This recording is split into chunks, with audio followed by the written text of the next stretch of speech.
So at Austin, I think we obviously saw that the FIA has built a flawed game for the drivers to play in. And it's caused a lot of anger on social media. And if you're listening to this right now, maybe it's because you're angry as well at what went on. Or And maybe you belong to the side that since this time Max Verstappen is favored, you want to follow the rules. yes, yeah. And look, we'll get into this, but I think we do as well, as we constantly talk about, do agree that in fairness, Max is just playing a broken game here. So it's not really on Max, but we'll get into the details of that. So do you want to kick off? What did you think about it? Because there was a few incidents, but I guess the Max and Lando Yeah, one is what we'll focus yeah. on. I think the main thing, the main shocker for me was a very simple, a simple revelation that probably I think a lot of people had after the race yesterday. A lot of people realized what an apex is, and I think they've still not realized what an apex is. They're still just going with snapshots of images and trying to prove a point when there is actually not a point. I'm am I correct in saying as well the apex is actually just decided by the drivers as well, because you would have to put like a different apex line Fucking on every precisely. corner, Fucking right? precisely. Yeah, yeah. That's why I actually wrote a Because lot where of I people think are the apex talking is and about where you apex. sorry, yeah, yeah. Where Yeah. I think the apex is and where you think the apex is could be off by, it would be a small amount, but it could be enough that in a car that's going that quickly could make a huge difference if you think It's the not a apex fixed is point. here. Exactly. Yeah. It's not a fixed point. That's the whole. Yes. That's the whole thing. And anyways, I think the main thing that probably I'm not the only one who's infuriated by how the whole thing is handled. I think there are a lot of people that are in the same boat. I think the reasons are probably different. Every Anyways, the fan discourse, I'll get to that a bit later. Let's get to the main gist of it, where what we've realized is, and I think off the record when we were talking about it a bit before the pod started, Yeah. ended up riling us even more. We just I, decided I, let's start the podcast because yeah, we're both so annoyed. yeah. So I think what we've come to realize is, just to dumb it down a bit more, if you have a driver who is defending and he's on the inside, he basically has the freedom to push the attacking driver off the track with himself.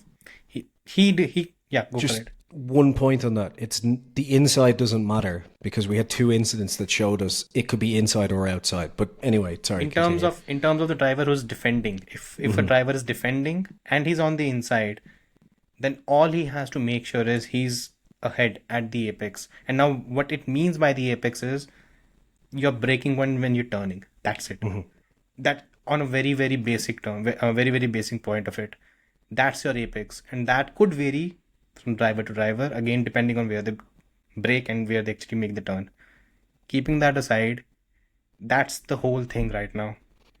That it the nuance is dead. They've taken a very small snapshot of an image and used that to ultimately make a judgment. That's your regulation right now.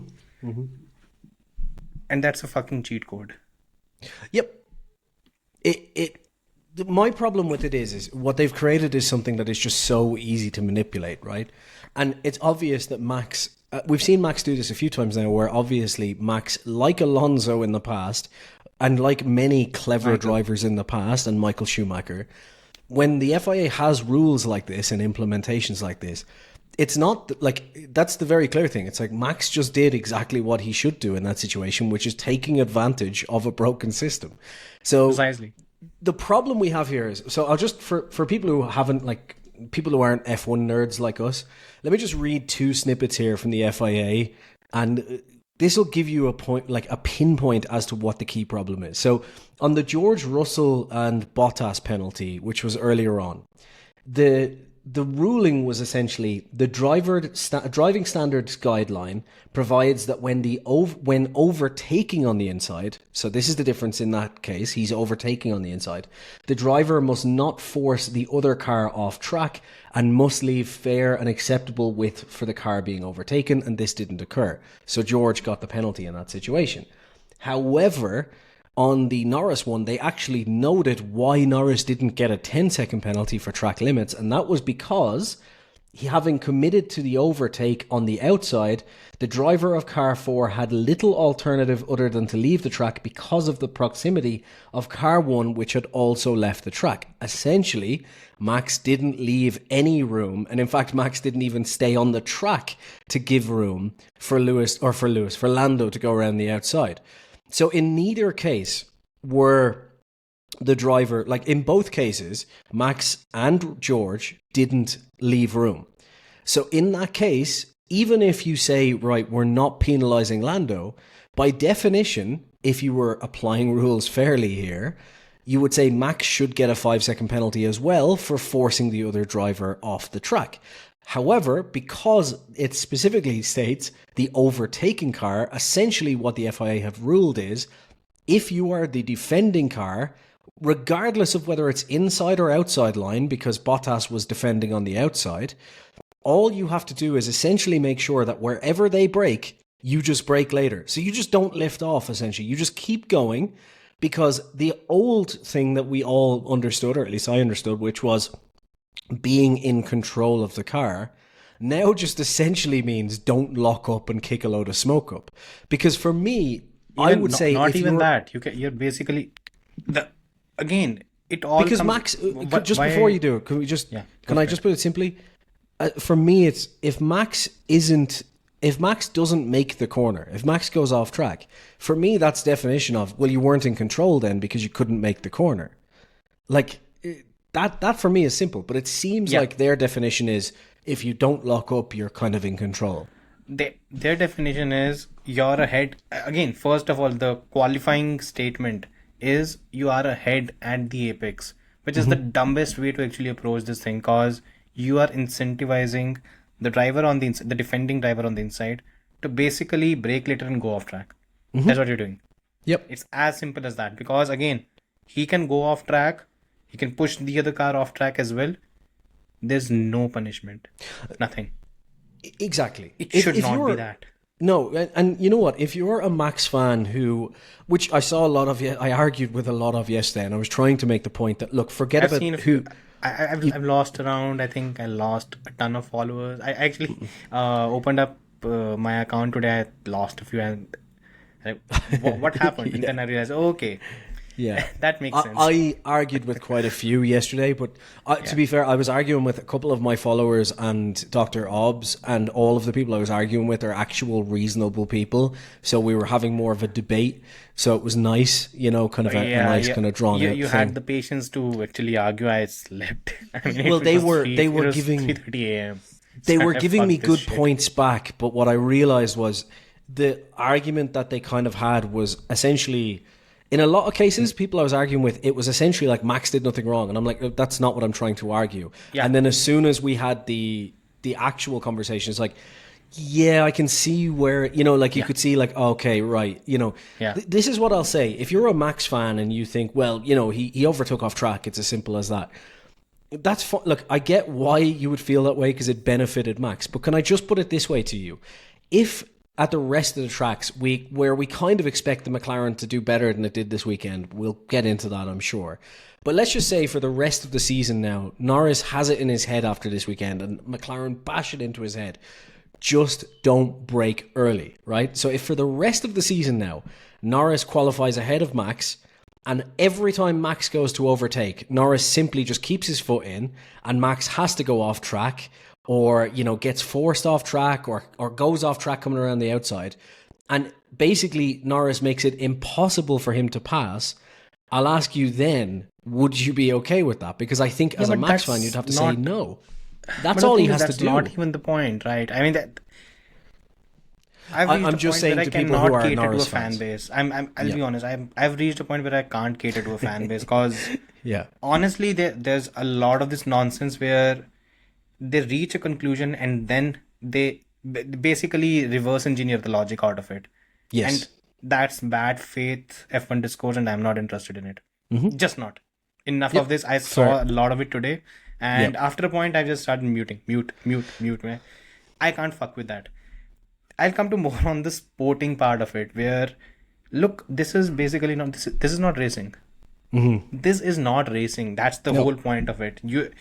It's not finding a gray area in an engineering or a technical regulation. It's not that. It's basically allowing or incentivizing incorrect way of driving. Yep. Punting over the cars and maybe using that as a metric it should not be in Formula 1. And if there is something wrong, let's identify it and let's get it corrected. It's not about, look, for me, the biggest why I'm pissed off is we've had 2021 where after every fucking race there was some issue, and it was entirely down to F1 and the FIA being utter rubbish when it comes to management of the entire thing. It's 3 years now. They've had 3 years, and the only thing they've done is they brought Ben Sulayem, whose priorities are if Lewis Hamilton is wearing a jewelry or if Max Verstappen is abusing or not. That is it. That is his fucking priority right now. And what have we done other than kicking off Michael Massey, who was basically scapegoat, installing Ben Sulayem, who has, I don't know what he's done in terms of race management, consistency, and logical process in place. We don't even have that. Tomorrow, if we are in for a championship battle, I think it's going to be the same nonsense. You'll have people divided on both sides. Why? Because first of all, there's no consistency in that fucking race. Throughout that race, we had, I think, 3 or 4 cases of 5-second penalties this way or that way, and even there was no consistency. No. 2025 is coming. We have a title battle. If this nonsense continues, every fucking race, it's going to be the same shit. Yeah. I'm not a fan of it. It kills.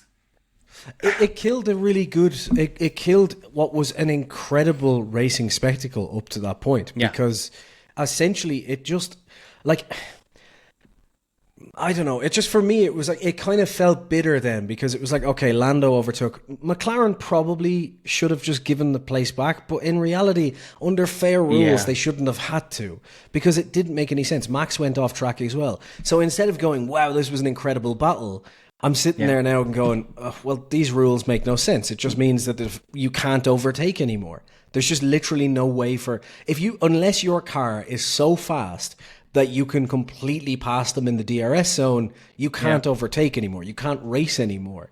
And for me, that's dull. I mean, you can, but the thing is, something like this still exists. It should not exist. You can't, unless you pass in the DRS. Like, there's no way to overtake. In the third, here in Austin, maybe in the third sector, you could have through the whole area. But my point is, if you're lined up and your cars are similarly paced, right? And the driver in front of you is Max Verstappen, Charles Leclerc, Alonso, for example. And I would say probably going forward Norris, because I'm sure he will learn from this, because he tends to, as much as people bash him, tends to learn from situations. I have a few thoughts on that as well. Maybe some doubts get to that. As well. Yeah. But my point is, anyone who cops onto these rules now will essentially be unraceable, because if you can't pass them in the DRS, all they're going to do is just go, right, he's flinging it around the outside, I'll just keep the pedal in, and as soon as I'm ahead of him at the apex, I can now turn in. Like, even in that corner, if you watch Max's onboard, Max knows exactly the game he's playing, because the moment he was ahead of the apex, he actually stopped steering. He just purposely took Norris wide. And the FIA, as I read in the document, even said that. They were like, car 1 didn't give him any space. And earlier on, they gave a penalty. I slept pissed off. I was pissed off, and it was 3:30, and look, everyone has slept around me, and I'm literally punching the walls at that stage, because it was so infuriating. Yeah. And one of the dumbest arguments I've seen people make is, these are the laws. Change the laws. Yeah. They're wrong. They're fucking wrong. This is not how racing is done. And I don't know how many times I can just... I have a very simple solution to all of this. Just put a fucking gravel. Just put gravel out there. Just grow some grass. Just do any fucking thing. Don't leave that place. Why do we have such a large runoff? We basically have a track. Other than the white lines, there's also a track that's there. Does it make any sense? Why do we have something like this in place? And we have the same nonsense. We had the same nonsense in Austria as well, when Max basically just I think the lap before they crashed, he did the same thing, right? He did the exact same, and he went off the circuit and came back on ahead of Norris. But because he was the defending car, he doesn't get a penalty for it. I don't even remember. I think they crashed lap later. Lando basically threw it up the inside, right? Up the inside. So he went up, and what happened was basically Max just kept his foot in, right? Basically, Max was once again he was ahead at the apex, right? Yes. So Max just kept his foot in, which meant he was ahead at the apex, but he didn't even try and make the corner. He just kept his foot in, went way off the track, came back. So it's like he's ahead at the apex, but then it's like, yeah, sure, it's easy to be ahead at the apex when you're not trying to make the corner. You know, like, it just doesn't make any that's the whole fundamental sense. This is the problem I have. Is it just like, if you're watching this and you are a Max Verstappen fan, right, and you're not annoyed by this, please just think about it in a clever and logical way, which is, leave the driver out of it. Exactly. But even worse than that, imagine this was Lewis Hamilton and Max Verstappen, and Max Verstappen was in Norris's position and Lewis Hamilton was the one defending. How pissed off would you be if this was okay and Lewis didn't get penalised and Max did? They'll be shouting British bias, everybody on the rooftops. And the thing is, 100%. Honestly, even though it won't be British bias, but their anger will be justified. Yeah, it will be justified 100%. Because it's a stupid rule. Change the rule. The whole point is change these rules of engagements when they are this rubbish. It should not be this way. Dr. Obbs said to me yesterday when we were talking about this, and Dr. Obbs, I will point out, is a reasonable, very good guy with opinions on this stuff. I really like his opinion. So he's not some Max fanboy that's just going off. But one of the things that he actually said, which I think is an opinion of a lot of people that I don't agree with, was, because I said, well, this just means that the defending car always has a major advantage. Rules, right? No. What he said was, surely the defending car should have that advantage because they have track position.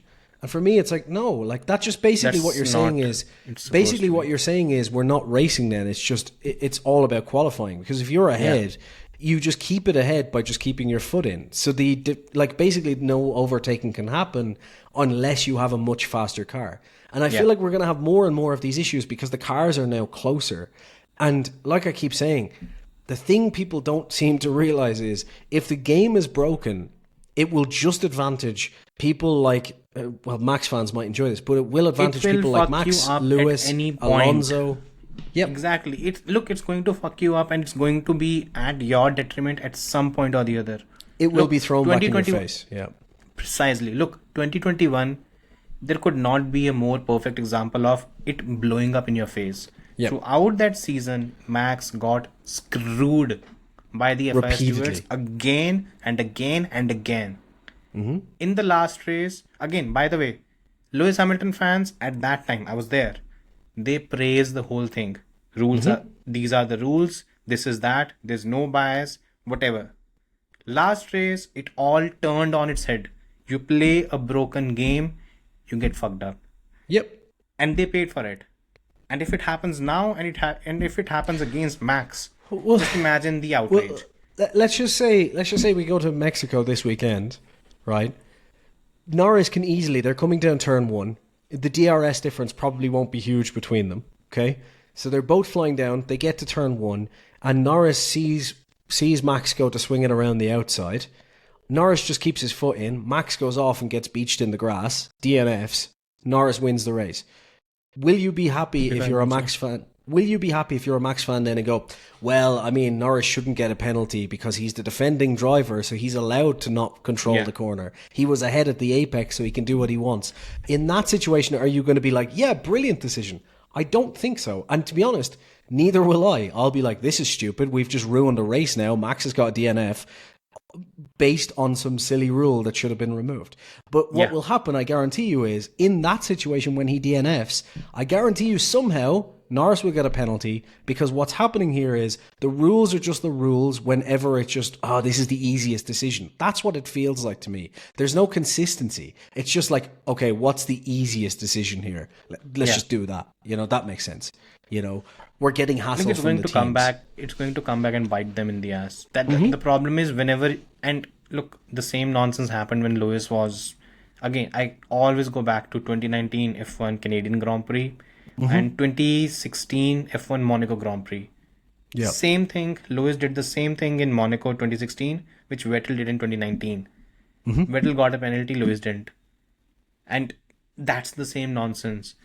The thing is, it all comes back and catches up with you. You want a sport that makes it... Look, if your entire focus is, my driver should win, first of all, it's not going to happen forever. No. Secondly, if that's your entire motive, go ahead, do what you want to. But don't come back and at least accuse me, of all people, of being a Lewis Hamilton fan, because apparently I got branded as a Lewis Hamilton fan who never said anything when Lewis benefited from it. I'm like, do you actually know me? But anyways. It's going to be hilarious. I just know for a fact that this weekend, I just know for a fact that this is because I don't think the Red Bull, for example, will be the fastest car this weekend, and we'll talk about that later in the season or later in the session. I think it will, even if it is the fastest, I think it's going to be very, very close, which means that we could get a situation where either the Ferrari, the McLaren, or the Mercedes is ahead, right? And if you don't think Lando Norris will be the type to pick up on this little loophole, you know who will if he's ahead? George Russell, very quickly, because he's very good at playing these games. By the way, Lewis Hamilton as well. Yep, Carlos there's plenty Sainz. of them. Yep, even Piastri is good at that sort of thing already. They're not dumb. No, if Carlos Sainz and George Russell, those two, I can guarantee you, out of everyone you've listed there, those are the two I can guarantee you who will absolutely take advantage of that. And I just know it's going to be a situation where Max, for example, is going to try and pass Sainz, going into a corner, and Sainz is going to go, I'll just keep my foot in, push him off track. Yeah. And if Max DNFs, and all of the people that I was arguing with who told me, no, those are just the rules, start complaining, I will crack open a beer and start pissing myself laughing, because the answer will just be, I fucking told you last week. Told you so. The rules don't make sense. Exactly. And just finally to clarify, we love the sport more than any particular driver. Yeah. And the sport is broken right now. This was utter nonsense. It should not be there. And that's again, just to clarify one thing. Okay, first of all, by the way, the teams are the guilty party as well. They signed off on this. And this just shows the lack of seriousness from the custodians of the sport. They have zero fucking clue. They don't want to make the sport better. It's all about raking in the bottom line. And look, if that is how you want to go about it, I think the first person who should actually be, right now, the finger should be pointed at is Toto Wolff. He was probably the most affected guilty party after AD 2021. What the fuck has he done? Why out of all those 10 people, he should have been the most thorough. He wasn't. Why? I've said this again and again, Pathetic, and we've talked about this. We've talked about this again and again. The idea to just fire Michael Massey was the most short-sighted thing in the world, because it's like, right, we fired Michael Massey, that's it, now we're done. And it's like, whoa. He was only in that situation because the rules and the applications are broken. So pathetic, surely you should fix and even the rule that allowed him to cause that safety car issue is still there. So it's like you fired Michael and left the rule in place.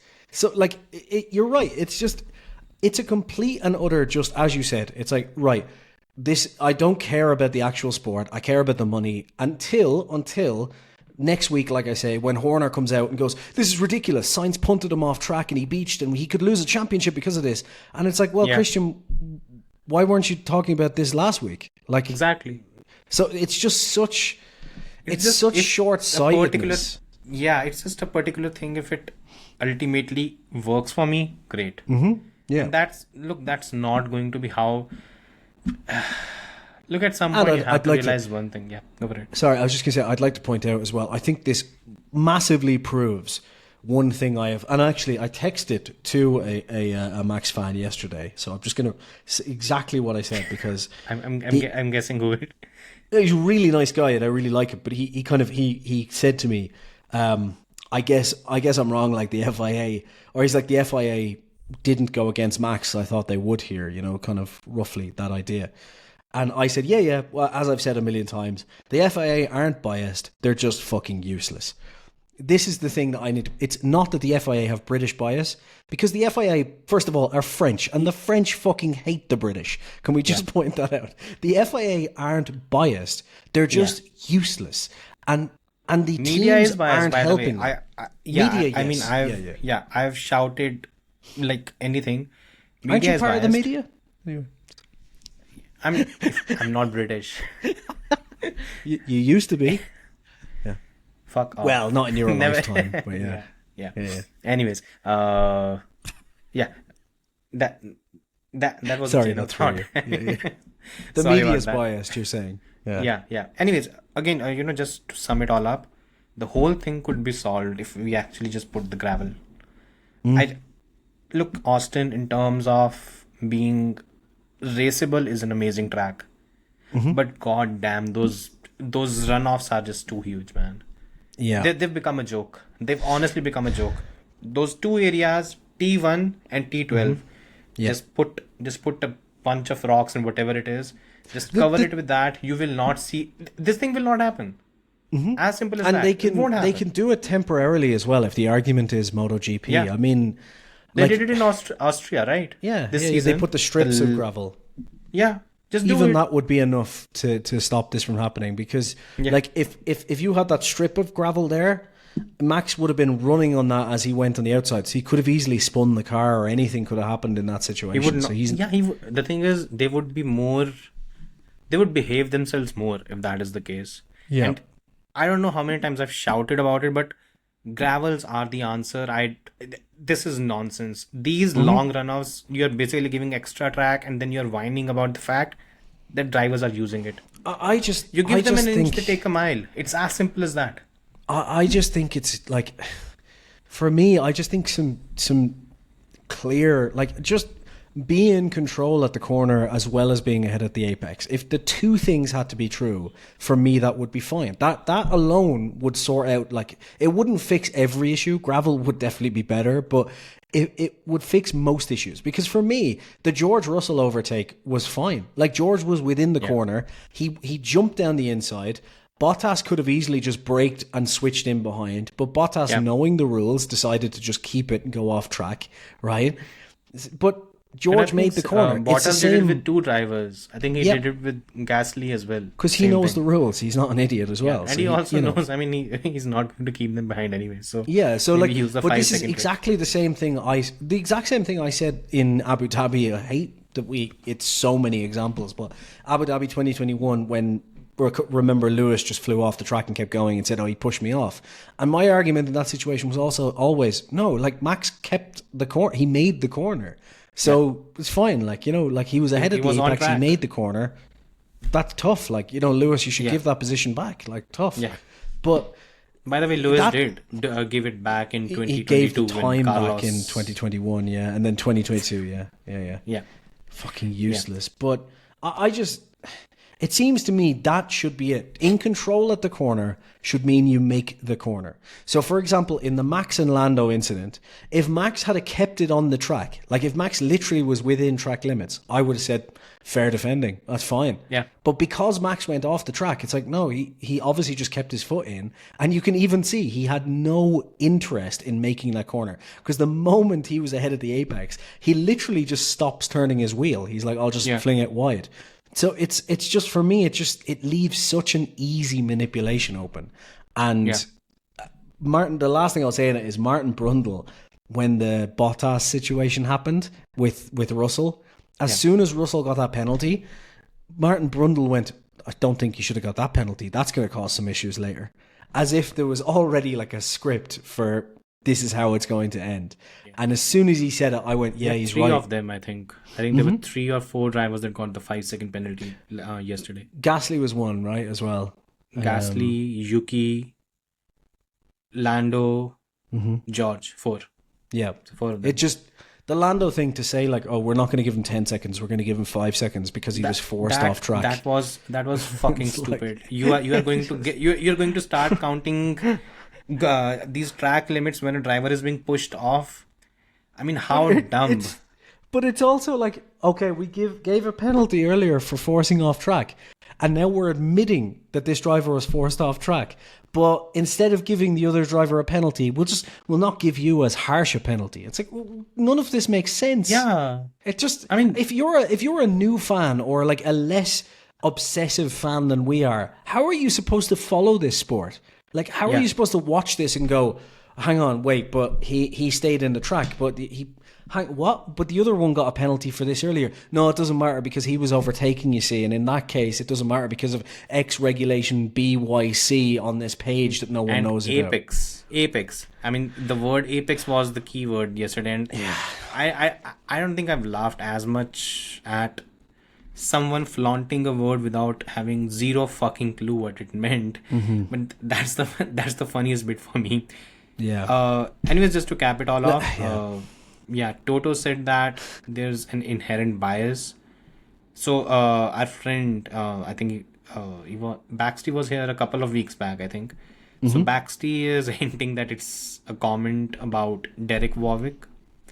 I do not agree with that because Derek actually gave Max a penalty very recently, if I'm not wrong. I don't think it's about that, and I don't think there's any bias in favor of Max. No, I think Max is basically using the system to the best of the ability. That cleverly. Yeah. The system's broken. Fix it. Yeah. And maybe I don't Toto care needs to look at the mirror for once to actually take the blame of what this should have been on him. I think after the kind of nonsense, and I think he should actually be sat down and questioned.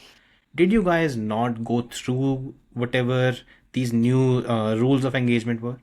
And if you did, why did you not raise an alarm when something like this was written? It's what worries me is the other day when they were having their meeting to decide, they've decided that they are going to go ahead with the simplified regulations for next year, which were supposed to come in this year, but they're still writing them. So they're going to come in. Which one? So last year there was a big discussion and a big decision to start writing simplified sporting regulations because the sporting regulations have gotten so bloated over the years, that we have all this kind of really complex, well, in that specific situation because it was a Sunday at noon. Yeah, like all this stuff that's just been added over the years. They're going to rewrite the sporting regulations to make them simplified for like more casual fans and viewers to understand, as well as the drivers to kind of know straight away. I initially thought, great idea, but if the simplification is going to be, just be ahead of the apex and then it doesn't matter. That for me is like, that's a bit too simple. Let's maybe be careful here. Especially if these guys are not even going to read it, because the way Toto sounded, I don't think he has any clue of these regulations. Whatever the rules of engagement are, I doubt he even knows what's actually written in them. And I'm genuinely surprised that they're not appealing this, to be honest. In both situations. What can they appeal on? Which one? I guess in both the Bottas, Russell and the Lando Norris situation, I think the problem is you need new evidence, don't you, to appeal. So there's not going to be any new evidence. But the thing is, if the regulations says if the rules are this, if the rules are this, what are they going to appeal on? You have to change the rules. Yeah, it comes down to that. Yeah, and which is not going to happen soon, right? They need another. They're not going to do it before the end of the season. They're not going to do it until something blows up. Let's keep it that. They're not going to do it until we get to a point where, if Lando, which we'll talk about next, I suppose, if Lando miraculously gets to 7 points in difference or 6 points difference by the end of the season, and the very last race at Abu Dhabi he just forces Max like into the wall and wins or something, And then all of a sudden, it's like, oh my God, we need to change these rules. Like, you know, it's just like, well, too little, too late, guys. You know, you should have changed them weeks ago, months ago, years ago. Anyway. Yeah. Anyways, coming to the Good next rant. bit. 35 minutes that was. My wife actually messaged. Apparently, I was shouting too much. She said, "Everything okay?" So, Yep. Just pissed at the FIA as usual. yeah, I usually don't. So she messaged, "Everything okay?" Fine. All's good. Yeah. Anyways, moving to after the race, moving to Lando Norris, basically, the way he conducted himself on track yesterday, only during the race. I think Max is right now bullying Lando Norris honestly, the way Lewis used to do it with Nico. The parallels are too similar. And I think there's one thing that is becoming more and more clear. The natural, and I think it's something you might see with the coming generation as well. They are not battle hardened.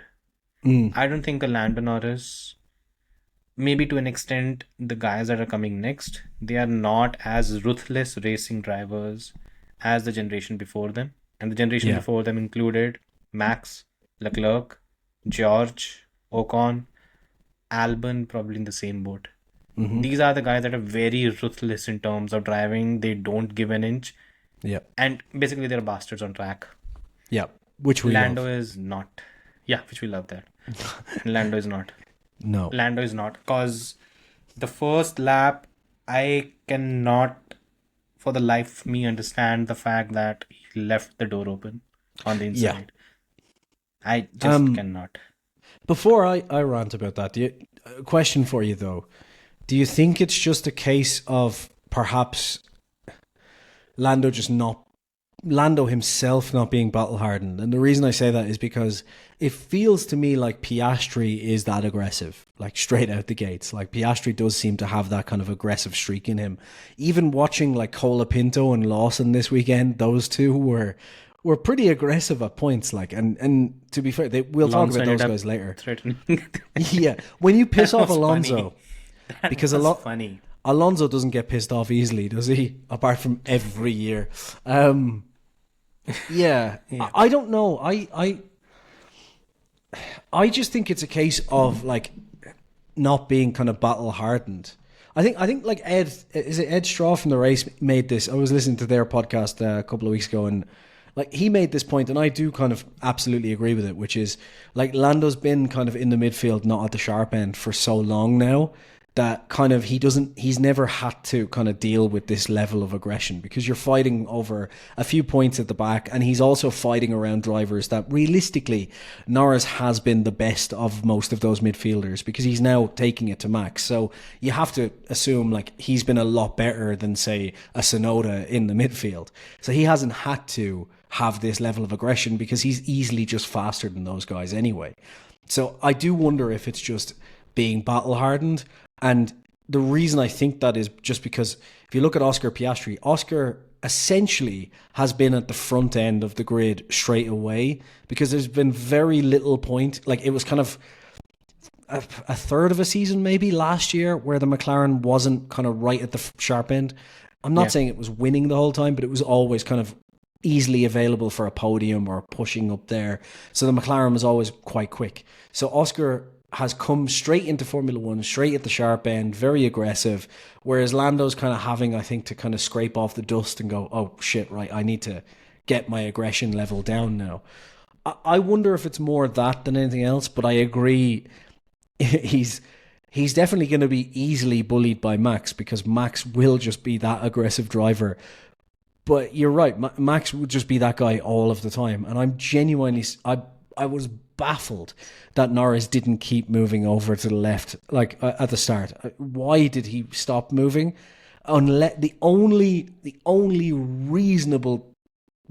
logical thing I can think of is that because of the visibility being utterly shit in these cars, and because Lando has consistently had really shit starts compared to Max, maybe he did just go, oh shit, Max might actually be there, and I can't afford for the two of us to go, like, to punt each other off.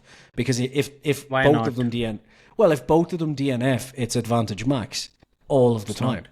Well, it is. It's not. Why? Think Because about Max it. already If has Max a cushion. Imagine if Max loses 25 points yesterday to 26 points to Charles Leclerc. Mm-hmm. Charles Sure, will but be around Lando's 60 not. points. But Lando's not behind worrying Max about after 5 years. Leclerc's championship. He's just thinking about But again, himself relative. He has to sell the dummy, right? You have to. True. You Yeah, can. You know, it's a common saying. You never go to a negotiation table without either be willing Without to your balls just in your leaving. hands. Yeah. Without, yeah. That's also, if you're going to a negotiation table, you need to have either the leverage, or you should be willing to just move off. That is how it is supposed to be. If you're always going to be on the defensive and always think on the lines of you have something to lose, because look, even Max would have lost something there. Yep. Imagine if Lando closes the door, Max has a broken front wing and he just does not score any points. Lando ends up scoring a podium. That's still advantage Lando, but that's not how Max thinks. That's how Lando thought, and that's a mindset problem. That's not a, you can say, again, maybe battle hardened is probably a case. I think one statement was quite telling. I shared it on X as well, that Charles Leclerc was questioned. Were you surprised when Max made that move? He said no. He said, I was expecting it. He said He has clearly nothing to was lose. as well. Yeah. He said I knew more or less that was going to happen. I did. I think Almost every fucking person, and I think I done the post a day prior that from pole, I think the last since 2021 no driver has actually led the race from pole. And something on those, and there were 4 or 5 stats. I think there were a couple of people who actually commented that you can almost guarantee and bet your bottom dollar that Max is going to go for it. And he did. Everyone and their mother knew that he was going to go for it, other than Lando. And that's just lack of race awareness, or maybe, look, Lando, when he came through the field, he was much faster than everyone. Much faster. Yeah. At 18, I think he was 18 or 17 years of age, he was battling George Russell for the F2 title. George was 21 something. A 4-year gap between the two. So for him, it has, more often than not, he's made up for maybe the raceability by his access of pace that he had. The performance was always there. He was able to make up for it. Now it's about rounding of everything. And look, if there's something that has not been a forte of your formative years, it's very tough to inculcate that at this stage. I think you're seeing a bit of that. You are either an asshole on track or you're not. It does not come naturally. Yeah, maybe so. And maybe the question is, though, like, can Norris get that? Like you said, if it's a case of you're just an asshole on track who's aggressive, or you're not, then Lando is really screwed, because Leclerc, Russell, and Max, if we go into a season next year where the cars, and Oscar, if we go into a season next year where the cars are close, as I've said, Oscar has kind of been chipping away at those kind of inconsistencies compared to Norris. Yeah, in more terms or of less. race pace, yesterday was very impressive from Oscar, because I think he didn't have the upgraded front wing, but he was not. He's still not there in qualifying a lot of the time, but you know, that's fair. My worry for him has been since day one that his race pace has fallen off as the race has continued. It's not happening anymore. Yeah, he's more or less there, which is it just shows the kind of steps he's making and making improvements. So, So I think if Lando, if that's the case and Lando doesn't become more aggressive and more ruthless, then he's going to get swallowed alive by those guys next year if they're all kind of roughly at a similar pace. Because sorry, go for it. I was just going to say, sorry, on like the advantage Lando would have is if we started this season again right, as it was with the McLaren being where it is now, I think Lando has a good chance at winning a championship because of his just outright qualifying pace, right, and the way he drives there. But the problem with that, as you said, is as soon as things get close, that's where Max will always have the edge over him, because Max is willing to do the kind of Senna Schumacher-esque thing that I've praised him for, which is to kind of go, I'm going to punt it there, and it's your decision if you want to back out, because I would rather come together than give you an inch. Like, that is the mindset. And that's why and to be fair, as you said, Leclerc, Piastri, Russell, they are all kind of roughly of that mindset. I would say Max is probably they raced together, right? But Max is probably together, the most... Yeah, you might not like it. I think him and Esteban Ocon, the kind of battles they had in Formula 3. Yeah, Ocon doesn't have the talent is the problem. Or the car. Or the talent. that too, actually. I mean, no one has it when it comes to him. No. But the thing is, the kind of ruthless level of wheel-to-wheel racing that these guys are capable of. I mean, just look at Charles versus Max at Bahrain 2022. Saudi Arabia again, the very next race that season. Yep. These guys, they are hard racers. And they are built that way. Lando is, maybe he's not of that ilk. I don't know. And it's problematic, isn't it? Because like if Lando was racing another world champion, like even a Lewis, I would say, and I apologies in advance to offending a lot of Lewis fans, but Lewis tends to... I'm a Lewis Hamilton fan, by the way. Okay? Apparently you're a huge Lewis Hamilton fan, but Lewis isn't that... Like, Lewis can be aggressive and he can play the game sometimes, but Lewis is more of that kind of like play out the season, I think Lewis was not that guy. He became that guy because things became way too easy for him from 2019 onwards. But my point is more like, if Lando is fighting a world champion like that, or a different driver like that, I think it's easier for him to just use his kind of natural talent and pace advantage to get ahead, like he has been doing in the midfield, as I said earlier. Yeah. The problem here is when you're going up against a guy who I've called repeatedly the best, and I will stand by this, the best driver since Schumacher, and I say that as a Vettel fan, so I don't take that lightly. The best driver since Schumacher, you can't leave an inch, because he won't. He just never will. It's not Max's style. And I kind of think that's why the title battle for me kind of ended this weekend. Like, unless something seriously changes next week or this weekend now. Unless something changes in the head. That I think it right now. Okay, sorry, before I cut you off earlier. No, it's okay. I was actually about to ask you, how would you rate the entire sequence of when Lando was trying to overtake Max? It was, I think, 6 to 7 laps long, roughly. Mm-hmm.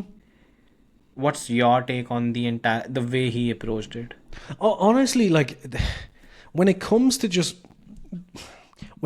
defending, as we saw in lap 1, Lando has some issues. But when it comes to wheel-to-wheel racing, Lando is actually very, very good. But where he, like, as we talked about for 35 minutes at the start of this, where he falls down is, like you said, that ruthlessness and just knowing the rules and the game inside and out in a way that Max, Russell and Sainz kind of, and Alonso, perfect example, do.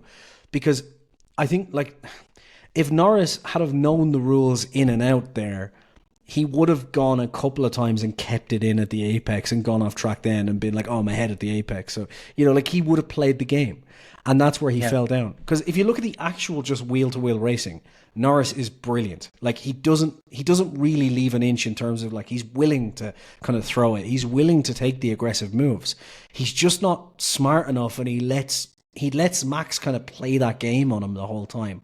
And I do think part of that might be, as I said, with the battle hardening, where Lando has more to lose. That plays a big role, yeah.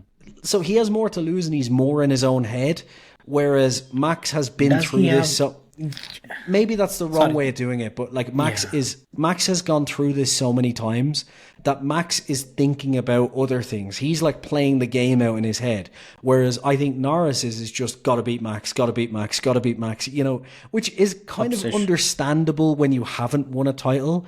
And to those of you who don't think so listening, like, look at the mistakes Max made, the aggression Max had sometimes in other seasons before he became a world champion. Because when that's hanging over you, it's like the race win for Lando. I would say Lando now is driving much better than he was before he had a race win, because you get that kind of off your back and it's like, right, I don't have that to prove anymore. That said, he's nowhere near as good as Max at the minute. So that's tough, like, you know. And I'll just tell you what I had when I was going through when I was just in real time, I was watching the race, the entire battle. This was what I tweeted. I said, Lando cannot just hope for DRS passes here. He has to get innovative in the third sector. Yeah. And I think that is where I think it was too bread and butter. As in way too vanilla. Max knew which were the areas where Lando was going to attack. We knew which were the areas where Lando was going to attack. There was no... Look, always something that stands out for me is Fernando Alonso's battle with Lewis Hamilton in Bahrain I think it was last season only. I think so, 2023, when he kind of lunged it up the inside coming around that corner. Yeah. And the entire time... And people don't remember this thing. There was a very key detail. Aston Martin struggled with this with the straight line speed. It had a deficit there. So what Alonso was trying to do throughout the lap was set up Lewis in terms of disturbing him, not letting him take his original line, so that when it comes to the final point where the DRS is available and when the entire kink comes, he's right there to pounce. That is the kind of things that something as brilliant a talent as Alonso does. Well, look at, and that's I think something. Sorry, not to cut off, but just an even better example of that, I think, was it Brazil last year or was it 2022? I think it was Brazil last year, where Sergio Perez was hunting him down, and Perez even said he never took the same line twice ever. Like over the course of 12 or 13 laps, he approached every corner at a different line so that Perez never knew where to go, like never had any idea. And that's the brilliance of Alonso. And it's also something that Max does have. Max plays that game well. Yes. You know, and Lando's not there. I've seen Lewis manipulate people that way. The thing is, when these guys are chasing someone, they're not sitting still and just waiting for the DRS zone. They're consistently trying to find different moves, trying to unsettle the guy at front. That is how it is supposed to be. You see it with Charles Leclerc, you see it with Carlos Sainz a lot. There's something that is... And, you know, and these things come naturally. These things come from your formative years. It wasn't there, and... Look, it comes down to one very simple thing. If he's going to fight against Max Verstappen on equal footing, until and unless he gets the fear of failure out of his head, he's going to lose every time. Yep. And that has become very, very clear, because right now it seems like there's this obsession that he has to beat Max. Ideally, he does not need to have that. What he needs to focus on is, especially now, 5 races, 57 points is gone. It's over. Yeah. Let's be clear, it's done. Because it's not the Red Bull that was the 4th fastest car. It will be at worst a 3rd fastest car, because Mercedes is just going through a rut. In that scenario, you cannot... It's done. Just go into the race, get your best result. That's it. Done. Yeah. If that's the mindset, maybe he might. And maybe if you're in a battle with Max Verstappen, don't worry about the DNF. Just go for it. I think he was too worried about the DNF. That's why you didn't see too many lunges. That's why you didn't see too many aggressive moves that maybe we might have seen otherwise. But again, I think he needs to do that for the next... He needs to have that attitude for the next 5 races. Like the next 5 races, he should absolutely have the attitude of, well, I've essentially lost this unless something goes crazy anyway.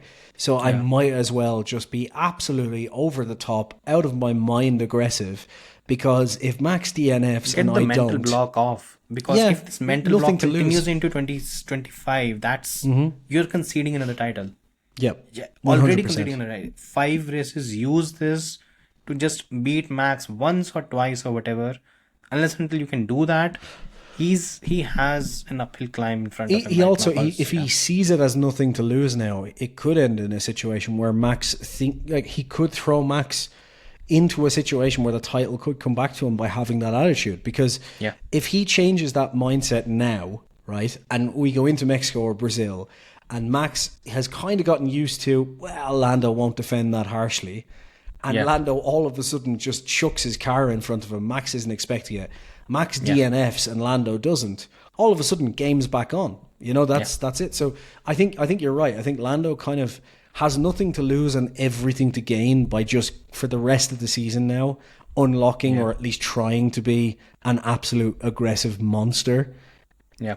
But I think you might be right. Maybe it's not there. I think these are something that come naturally. And he does not have that right now. I think that's just, he might have it next season. I think it either comes naturally or you need like a big kind of blow up moment. Because, like in all of our lives, there's a moment that turns you into a bit of a cunt, So maybe he just needs like Max and him to have a serious fucking, not a dangerous crash, but like a serious incident. I think ideally he should be pissed by what Max said in the press conference where he was questioned if he felt bad about Lando, and he said, no, they've been complaining a lot lately. And if you're Lando and you're listening to it, you're like, okay, so on one side you want to be a friend, and then these are the comments you want to put forth, then gloves are off. 5 races, realistically, I do whatever I want to. I mean, realistically, he should have already kind of, I think, mentally said to Max, look, we're not getting the jet together anymore. Let's talk in December when the season's over. Like, for the moment, I need to keep you as a rival in my head. Yeah. We'll be friends again, once the season's over. And I think it benefits Max to go, no, come on the jet. We're all pally. It's fine. So, as you said, Max is probably playing that game as well of, no, I'll keep him close because then we're friends. It's all fine. He's not going to try and run me off the road, because we're mates, and if I do it to him, he'll forgive me. We'll have champagne on the jet home and it'll all be fine again, So maybe Norris does need to kind of go into that Rosberg, Lewis Hamilton mindset where we need to hate each other for a few months, He should have by now. Well, if he has, it's too late now, unfortunately. For next year, but for this year, for now it's too late. Look, for now, I think what Lando needs to do is he needs to talk to Rosberg, and he needs to actually understand one very basic thing about what it means to have momentum. Rosberg ended the 2015 season with 4 consecutive wins, and 3 consecutive wins, and that was the kind of momentum which helped him go into 2016 and win 4 races in a row. Yeah. Why? Because he had the belief that he could beat Lewis, which he didn't have in 2015. Yeah. Lando needs to get that belief that he can beat Max. He does not have it right now. He should absolutely use this season because, like I said, like he has nothing to lose and everything to gain as well. Like because if he should treat it like that, he should treat it like that. If he goes ruthless now till the end of the season, one, like you said, he'll then be more prepared and more ready for next year. And on the absolute crazy situation where Max doesn't realise, I've now got this massively aggressive Lando in front of me, he could end up causing a DNF and winning a race. And all of a sudden, it's like, okay, well, now there's a chance that this is back on, So imagine the scenario where, worst case scenario, both of them, there's a double DNF in Mexico. And you have Charles Leclerc winning the race. Then you have 4 races left with, I think, 2 more sprints. And Charles is currently 82 points. It'd still be too far off, I think. Yeah. 56 points in 4 races plus 2 sprints. And Brazil is a gone case. Brazil, I think, mostly McLaren or Red Bull will do well. Ferrari never does well in Brazil these days. Yeah. Vegas and... oh boy, there's Qatar as well. Qatar is a McLaren track. Yeah, I think the reason it's not a foregone conclusion yet. It's not, and this season has been anything but predictable. If you told me that in Austin after the summer break in Austin, we'll have a Ferrari 1-2. I would have told you to stop smoking whatever you're smoking. So this season's not predictable. Yeah, or that Lewis Hamilton would start the race in 18th position or something, you know. So, like, you know, I would have been like, this is... On merit. On merit, yeah. Don't tell the quick stop F1 people that. But, like, this season's my anything but apologies. predictable. How much have you gone through it? Oh, Christ. I listened to 40 minutes of it. And You have? yeah, and I wanted couldn't to muster shoot the courage myself. after 2 minutes. I wanted to shoot myself repeatedly. You see, you don't know the reason they think it's sabotage. Do you want the actual reason they think it's We'll sabotage? get to it. We'll get to it for a Are we different talking edition. about this later? Because We will. I was hurt and I want that 30 minutes of my life back, personally. It's all right. It's for we do it for the viewers, you know. You better fucking subscribe. You have no idea. Yeah.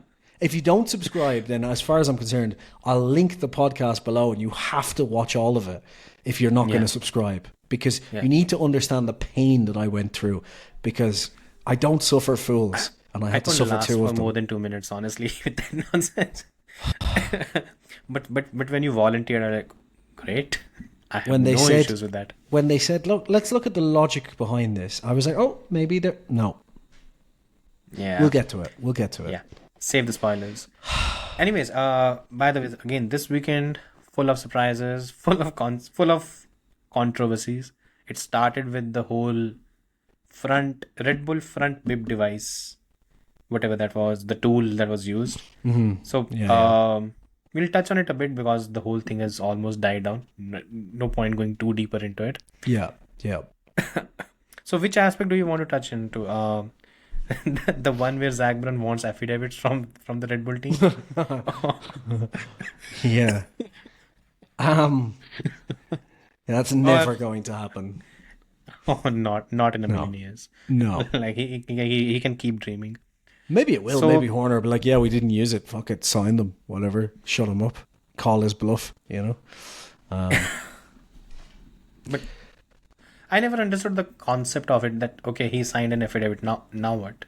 It's just basically if you sign an affidavit and then you find out through someone 10 or something. 10 or 15 years later, it comes out. It's like if you sign an affidavit and then they prove that, you know, this did actually was used and you knew about it, you're screwed. Perjury. Because I think it's essentially the same as perjury. Yeah. So it's that's the whole point of it, is to go like, well, if you're not willing to sign an affidavit, then you must think that it was used at some point. The problem with this whole situation is, here's where I land on this. I kind of get the McLaren Zach Brown point, because it is a good one, which is, if you weren't going to use it that way, then why would you even put that on the car? Like, it is build it? It is there an are 10 interesting teams on the point. grid. Yeah, there are. I'll just share a small story from 1994. Where Option 13. Yeah. Where the great Ayrton Senna, he specifically questioned the way Michael Schumacher's Benetton had some brilliant starts of the grid, and by the time the electronic aids were banned, they were banned for that year. From that year onwards. Mm-hmm. And the suspicion was that the Benetton had traction control. Now, long story short, I think it was Benetton, McLaren, and I think one more team. There were Was it Ferrari? Teams. I think so. I did a full video on this, so I'm sure you should know that. I should know it, yeah. Yeah. But I can't remember. Anyways, at least McLaren and Benetton were there, whose electronic control units, they were basically taken. They were inspected, and it was found that the mechanism was in place to actually have the traction control be activated through basically press of a button. It wasn't much. It wasn't really a too complicated technology at that stage. Just for anyone interested, there was an option 13 on the steering wheel when you went through a kind of scroll menu, because this was like the early days of the screens.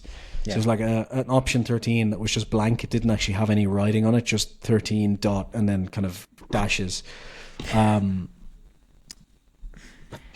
So anyway, God bless Ross Brown. The kind How of they- stuff he yeah. did, right? How they got away with that. He's just, I mean, that man knew the kind of shit he pulled. I mean, even the Malaysia 1999, where Ferrari was first declared illegally, he said, Yeah. measure it this way. The whole, it was the side pod or something. They were the plank, or was it a plank or something which was basically worn down or something had happened. I think so. I think it was the skid plank, right? I think. I And he said don't measure remember exactly. I actually started reading the total competition from him, and I think Okay. I might chance upon it. So, Yeah. anyways, the point is, the mechanism existed. Why the FIA could not take any action was because you cannot prove that it was used. Yes. So, Essentially, yeah. There's no the record proof that it was of used. So. culpability was not there. And this is a similar situation. In this case as well. If you look at it, okay, by the way, there's one correlation that was maybe there, and the correlation is the fact that last season, Red Bull was brilliant in races. It was slightly off in qualifying. Mhm. This season, it's brilliant in qualifying. It's slightly off in terms of its performance. The dominance is not the same in races, at least in the early stages. Yeah. That could happen if you are able to, manipulate Yeah. the basically the front head clearance. The thing is, right, so you're right, it could be this is the argument from McLaren, and I think in fairness Zach Brown can be a bit of a moron, but I think it is a fair argument to make. It's like, if it can do that, then why would you put it there? Because if it can do that and you used it for that, the thing is, this is an actual cheating if you were to do that, right? So like, to just point out, like I get either praised or bashed depending on who the fan is over the last few months when I said, for example, if Red Bull did have, which was never proven, did have, say, that asymmetric braking, I was like, that's the way that would have been, the way it was explained. I was like, that actually is a really clever interpretation of the rules to get around that. Fantastic. I'm all for that. The front and rear wings on the McLaren, it's like, hey, if you can pass the tests, then screw it. Like, this is what Formula One's about. It's about these innovations. This, if they did use this isn't like a clever interpretation of the rules. This is just a cheat. There is no workaround. It's just like, this is a cheat. I've talked to a couple of engineers about it, like, to explain it in detail to me, and I was like, okay, so you cannot work the rules around this. Like, no. It is just flat out cheating if it is there. However, it does seem like it's just a setup tool. And the reason I would give Red Bull the benefit of the doubt on this open one, source. it's because if they did cheat with this, it is just blatantly cheating to the point where this one thing could lose them an entire championship, right? Yeah. Because if they were caught using this, there is no excuse. There's no like, oh, well, the rules say this. It's just tough. You're probably disqualified because you're using it. And on top of that, like you just said, that component is actually an open source component. So for those of you who don't know, the teams don't build the whole car, right? So they kind of, it's split into parts. You've got listed parts, which are parts that can be supplied. So say Ferrari supply Haas with the engine, suspension, a lot of those things. Red Bull supply their sister team with a mechanical platform. The teams have to build their own aero surfaces, so the floor, the side pods, all of that stuff. However, certain parts, which include the floor fence, the floor edges and the bib at the front, as well as a ton of other stuff, are what's called open source components. And the way that works is, there is one supplier who supplies the piece to all teams, but then the teams are allowed to modify it to their own use. However, like open source software, whatever modifications you make to that piece have to be sent back into the pool. So the teams all get access to the designs. As you can probably imagine, these designs aren't exactly just simplified things. So at some point, someone was looking at one of the open source designs and went, hang on a minute, that means you could do this, and it turns out only Red Bull had modified it that way. So the reason I don't think they're cheating is because if they are, it's a really ballsy cheating move to not only break the rules completely, but also submit that you're cheating. Open source. To submit that you're cheating back to the other teams and just hoping, they won't notice. In fairness, they didn't notice for 3 years because this has been on the car since 2022. Like, they've had it for the past 3 seasons. It's been there since the start. So basically the ruling at the minute is there's no way to prove it. the problem the other teams have, if they want to even try prove it, is that the only way realistically would be like CCTV footage from the garages. And a couple of Red Bull fans have pointed out, well, all the CCTV footage is there, so you would catch them straight away. It's like, that CCTV footage is kept for like a week. So, like, unless they did it literally at the last race, actually, even if they did it at the last race, that's 4 weeks ago now. You're not getting the footage. It's gone. Yeah, but the thing is, it's not... Actually, Red Bull did the entire demonstration where they showed that this is how the whole... they lift a piece of the nose off. It's behind the pedal box. Yeah, how the entire thing works. And when it was shown to the FIA, and apparently Ted Kravitz was also in attendance, and so the verdict that they have is, if this was something that they were doing, you would have seen it out in the open, because it would have been way too obvious that this was going on. Yeah. So, yeah. I mean, yes, it could potentially. They could. For me, I won't put it past any team to make use of any gray teams area. Are very clever, so they could have been doing it. Yeah, they could have been, but the thing is, they're not caught. So do you want to know the? Yeah, like, I mean, there's no proof they did it, so at the moment it's not cheating. If they get caught and they find out that somehow that they were using it, then sorry, Red Bull fans, but that is a slam dunk. Tough shit. Someone's getting disqualified from a series, and Lando Norris is probably a world champion at the end of the season. However, you know what tells me they didn't do it? No. But you know what tells me they didn't do it personally? They had this on the car last year at Spa, right? And if you remember at Spa last year, both of the drivers were consistently told to lift off coming up through Eau Rouge, so they didn't bottom out, because they had lowered the car quite heavily for qualifying and they didn't want to wear the plank. If they had this device, surely they could have just raised it slightly between qualifying and the race, and that would have been that. No, the problem is you can't do it to such an extent that it becomes obvious. Because what Nicholas Tombazzi said was, look, the kind of difference it makes is in millimeters. So you are really expecting something very, very extreme in terms of technology of monitoring that can actually be used here, which is not possible. Tiny amount, yeah. Fair. And so maybe they weren't. Yeah, so just to wrap this thing up, what FIA has done in this case is they just basically used the seal. So now if there is a change that will be made in Parc Fermé, there'll be no. Yeah, it'll break the seal. Obviously, there won't be any change. It'll break the seal, or at the very least, there'll be a very obvious crease on the seal. So that will be that, like, you know, you'll. Yeah. Very, very, very simple technique, actually, you know, to keep this thing in check.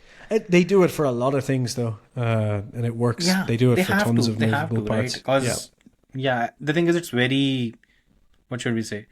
It's very handy, and especially in things like this. Look how so many times these cars are actually held together by duct tape, so you can see the kind of things that actually go on. My last word on it is, like I said, I just think, like, Red Bull are very, very good at finding loopholes in the regulations all the time, and that's fine with me. That's the way teams should work. This for me is like the risk versus reward here. It doesn't add up for me. I just don't see Red Bull, who kind of were clearly fast enough anyway, where to the point where I don't think this has made the complete, like, this definitely hasn't given them 7/10 advantage the whole way through 2023. The thing is, it's not a drastic change. Even legality, the scope of it was not that big. I think it was something on the lines of maybe a 10th or 2 per lap at best. If it is, and if that happens, you see it's more pronounced in terms of the kind of change that happens in that case. In fairness, there was a huge change between qualifying and the race last year, which is what I think a lot of people got riled up, and especially Hamilton fans after Hamilton got DSQ'd at Austin, and then you're reading, oh well, it would. You can see why fans would be upset. I just don't buy that they would risk throwing the championship away over something like that. It just doesn't make sense to me, especially just because it's not like it's something like Option 13 where they're absolutely just hiding it and, the FIA had to deeply investigate. They are literally sending the data to the other teams. Like you're asking to get caught in this situation. The only strange, bizarre thing to me is that Red Bull didn't kind of bring it up first themselves. I know they said it to the FIA apparently, but I hear that every time, and it doesn't quite make sense. Like, apparently they had flagged this device to the FIA months ago or years ago or whatever. That always seems like an odd thing to me, because the FIA, if that is the case, then the FIA are even more useless than I thought, because they constantly seem surprised. You know, it's like, oh shit, we better do something. And I'm like, if they told you about this months ago, why did you do something months ago? It's you know? just, I think the FIA, the less we speak about them, the better. Yeah. Just a slight pivot, by the way, and the entire Verstappen family, not the family, the fan base, they had a meltdown over the fact that apparently McLaren was asked to make slight changes to the elements of the rear wing. Yeah. And apparently the whole conspiracy theory was that this is a distraction basically planned or planted by the British media, which has done the entire a distraction thing that just happens to be true. Like, what? I think I almost feel like I'm the one at fault, because I've been a very harsh critic of the British media, and they deserve the whole thing, the whole British bias thing. But now it's gone overboard with them, because everything is British bias, and this was clearly not. McLaren, the kind of pieces that very very minute changes, whatever I've seen that they've been asked to make, is specifically because they don't want the whole flexing thing to happen again. Yeah, that's all. That is all. Yeah. That is the entire story, and apparently this was a huge cover up to hide that. But it's not hidden, it's there. It's reported by everyone. Everyone knows the entire If it was situation. a huge cover-up, basically, it didn't work very well at all. Yeah. I get it.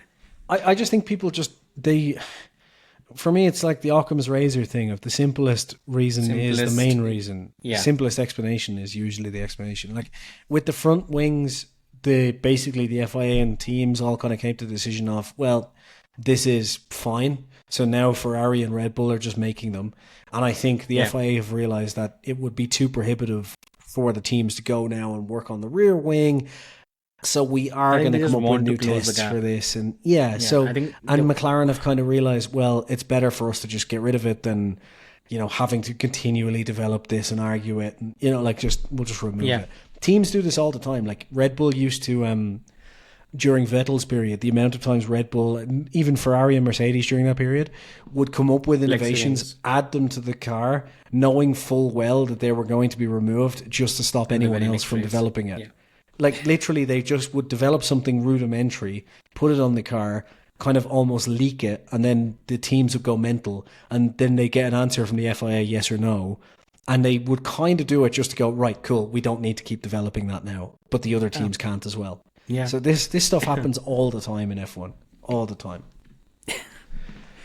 I've been very intrigued by the meltdown, because I think we shared it on. I think when you first talked about it, then I kind of retweeted the whole thing, or maybe I wrote it and you retweeted. Can't remember. Said that basically the entire Verstappen fan base is turning into the Hamilton fan base right now. That was I wrote. I wrote that a lot of Verstappen fans, or some Verstappen fans, are really just becoming exactly like, not because I think that's what you said, but I said like essentially they're doing the same nonsense that Lewis fans have done for the past few years, and they don't even seem to I was like, frankly, it's hilarious because they don't even seem to realize it. To which someone replied, "What are you talking about? This doesn't happen." So I'm like, well, clearly. And then I said, here, he explains it better. And he's like, I haven't seen this on my timeline. And I'm like, how have you? Yes, you have. Like, you're not. Yeah, the person that was replying, he also does it. So he obviously does not see it. Yeah. And I mean, the meltdown is hilarious. There's no need for it. But again, the similarities between the way they used to criticize the kind of toxicity that Lewis fans brought, and now they're doing the same thing. It's uncanny. Yeah. Anyways, coming to the third bit, Ferrari, by the way, what? Wow, where did that? We predicted Ferrari to be the fourth fastest at Austin. Clearly, we don't know shit about Formula. Apparently, we're washed. Yeah. I mean, did you see it coming? No. No. I didn't, because it's their upgrade was very, very good in Baku, and where were they in Singapore as well? Singapore, they were actually all right, but they screwed up the qualifying, didn't they? Yeah. So, like, if you look at it in Monza, Baku, and even Singapore, in race trim in Singapore, the Ferrari was actually very strong. So, close like, to fast, yeah. Yeah. So I think maybe I just completely underestimated how good the upgrade was, and I think, to be fair to us and to make a big excuse for us, even with upgrades they've brought throughout the rest of the season, they have kind of only been good at like outlier street tracks and stuff like that. So to expect them to be good at a track like Austin was kind of, well, unexpected.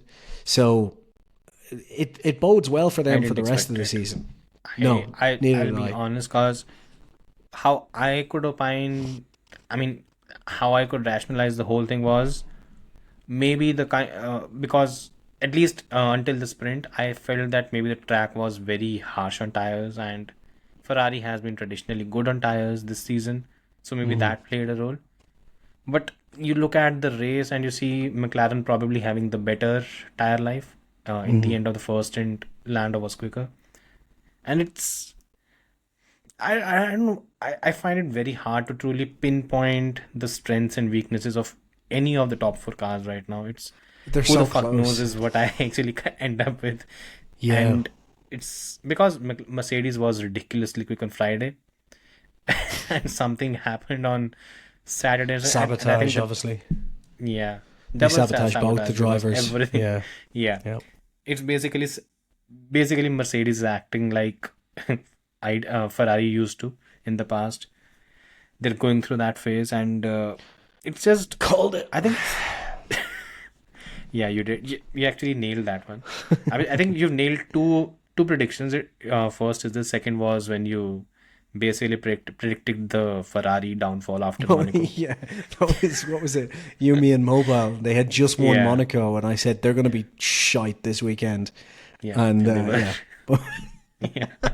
They were so shite. They actually sent Leclerc out on wets. On dry tires on a wet track. So yeah, that was good. But yeah, I'm just now why Ferrari is quickest. I really don't know. Maybe the upgrades have basically just aligned the car in such a manner that works almost everywhere. It's still though a big question, isn't it? Because okay, I didn't realize, and now that it's been kind of explained to me, it does make sense. Looking at some previous tracks, McLaren were expecting this to be one of their weaker tracks anyway, and it does kind of make sense when you line it up, which was, I didn't take into account, their big weakness point has been breaking into slow corners, and this track has just tons of that, so that really hurt them throughout the lap. And you could kind of see that where, he was able to get really, really close coming through the S's and that kind of area, and then in those kind of in sector 3, it was just much more difficult for him to follow. I think this is what's going to be interesting is Max's balance did seem to be there and everything seemed to be working again. Perez was... we just have so many answers. This is what I'm trying to get at is... What I'm trying to get at is the rest of the season is going to be so interesting because this weekend didn't really give us the answers, because Ferrari, yes, were the fastest, but McLaren were admittedly weak this weekend, so that doesn't mean that Ferrari will be up there for the rest of the season. Mercedes were all over the place. We have no idea what their true pace would have been if they had kind of got everything right. And then we don't know whether the Red Bull's fixed or whether it's just all of those things kind of making Max, making Max's balance look even better because Mercedes aren't there, McLaren are having difficulties. He still finished really far behind the Ferraris, so who knows? And Perez is no indication because Perez was fucking nowhere again. So we could come into next week with, Lando Norris. By the way, was on route to getting overtaken by Nico Hülkenberg in a Haas. That was how bad the situation was. So yeah, it needs to end.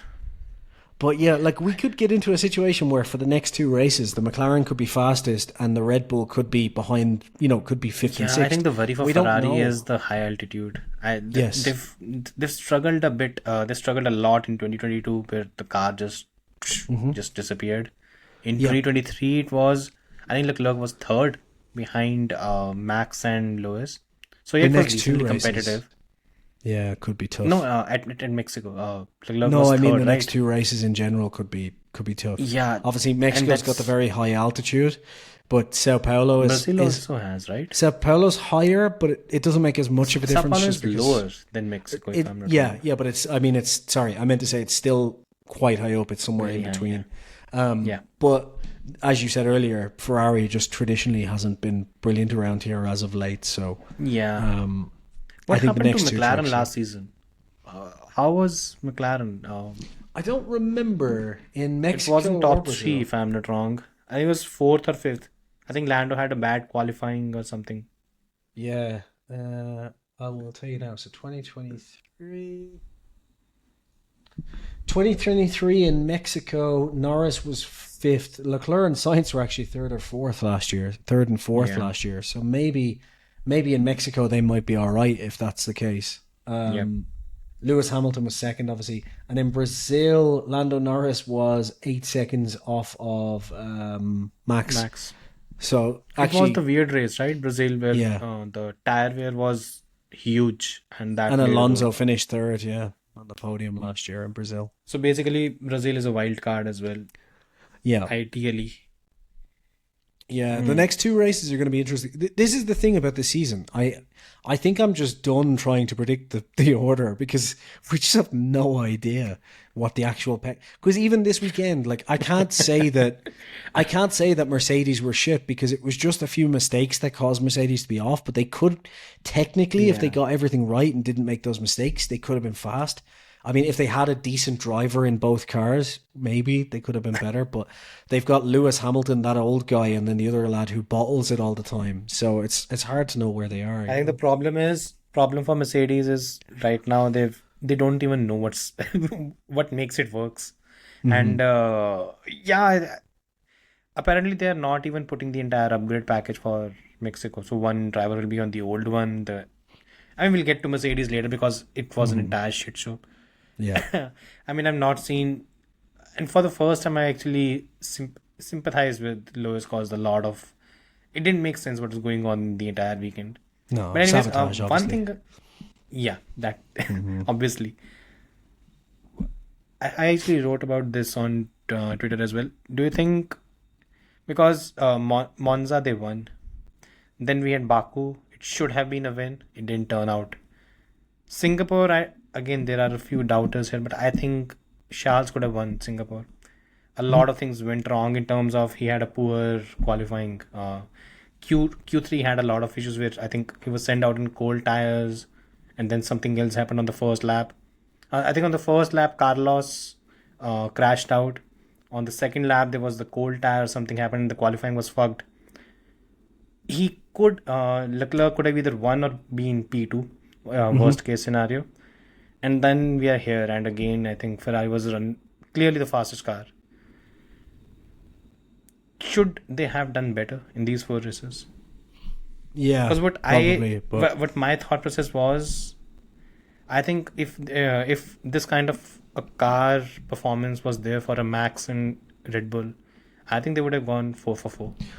well, I think like Singapore, we were all surprised by how good Max was there, right? But he was still 22 odd seconds behind Norris, who made some mistakes throughout that and lost. Yeah. Probably, should have been really 30 seconds probably if he had been, just cleanly through the whole race. Yeah. So the question then becomes, like, given Ferrari's pace over the last few races, if Ferrari had have nailed on qualifying, would Max actually be 4th? Like, should they have slotted into that space? Yeah. I'd say after this weekend, and then looking at Baku and Monza, and And even Leclerc, I'd say if you remember that stint that Leclerc had in Singapore after, I think it was George or Lewis, one of them who pitted. And he was comfortably the fastest driver on track for around 8 or 9 laps. And he had similar pace tires to the others. yeah. Like, I mean, that was evidence enough. I do think they probably like see, this is one of the things, isn't it? This is what makes this season just so unpredictable because everything's so close, and then it just takes one mess up because, like, it's hard to say where Ferrari is for the simple point that, like, if we look at Ferrari at each race, you're right, like, they should have been fastest, but then at Baku, right? if Lando Norris had qualified highly, I don't know, given his pace coming through the field, I don't know if there would have been the kind of Leclerc Piastri fighting for the lead, because I think Norris probably would have pulled away in that situation. I think no, I don't think anyone beats. I think in terms of pure performance, I don't think anyone comes close to Leclerc in either in qualifying or in race. He lost out in the race because he was. He didn't cover it. Yeah, Piastri jumped in. Yeah, he just got caught out. He thought it would be a much easier race, and once Oscar got the jump, he was just. Well, I just as per your point though, I just think like Baku, for example, the Ferrari were probably the second fastest car in reality. Probably at Baku, I would say. Baku, it was the fastest car, right? Leclerc this is the thing. On pole by 4 or 5 tenths. Sure, but in the race, I think like Piastri pulling it out on him like at that lunge, and then the way his car was afterwards. I just think like if all things going well, I think Leclerc had 8 or 9 seconds about in hand against Piastri when Piastri pitted. It was basically Ferrari fucking. You're right, actually. Honestly, yeah, so Ferrari did just throw it away. So we could say Ferrari might have been the fastest car at Baku. They were the fastest car at Monza. Well, at Monza again, that was down to strategy more than anything else, wasn't it? That was a 50-50 thing. I think that's maybe down to strategy. That was probably McLaren fucking up. If we look at that then and we think about Singapore in terms of race pace, like the rest of the season could be really interesting, because we could be looking at a situation where actually the Ferraris and the McLarens are actually now both the two fastest cars. The Red Bull is third, and the Mercedes is kind of in and out, jumping back and forth between them, which is where they've been the last 2 seasons as well. They've always been kind of the third or fourth fastest car, but because they're consistently there and everyone else is popping about. That would make it really interesting if that is the case, because like if you get a situation where Max is finishing P5 every race behind those 4 for the rest of the 5 races, that makes a very different. You just need 2 races of that happening and everything turns on its head. But that's the thing, you need Oscar to regularly perform. You need Carlos Sainz to be right there, and that's just not happening. I think Oscar was very disappointing at least this weekend in terms of overall performance. Yeah. Maybe he was disappointed, or maybe Lando flattered with the car, because the pole position was stunning. Honestly, that was just brilliant. But yeah, I think for me, the worry with Ferrari is I think the car would be good next season. I think the team in terms of, I think I have a similar worry with McLaren as well, that these teams they are not as well oiled as Red Bull is. Yeah. Even when Red Bull is... Yeah. So I was just going to say, even when Red Bull is bad, they're still pretty good. Like, it's not like a disaster. Whereas when the other teams are bad, it's a disaster. Like I'd like when Red Bull had a very bad car, it was generally still like, right, we're still maximizing what the car can do. Whereas when Ferrari have a bad weekend or something's off, it's all of a sudden like we're trying to fight for points. It's just, it doesn't, so you're right. That's where Red Bull could have the advantage next year, especially if it's 3 teams fighting. And even if Red Bull is the slowest of the 3, they can just kind of eke things out with Max.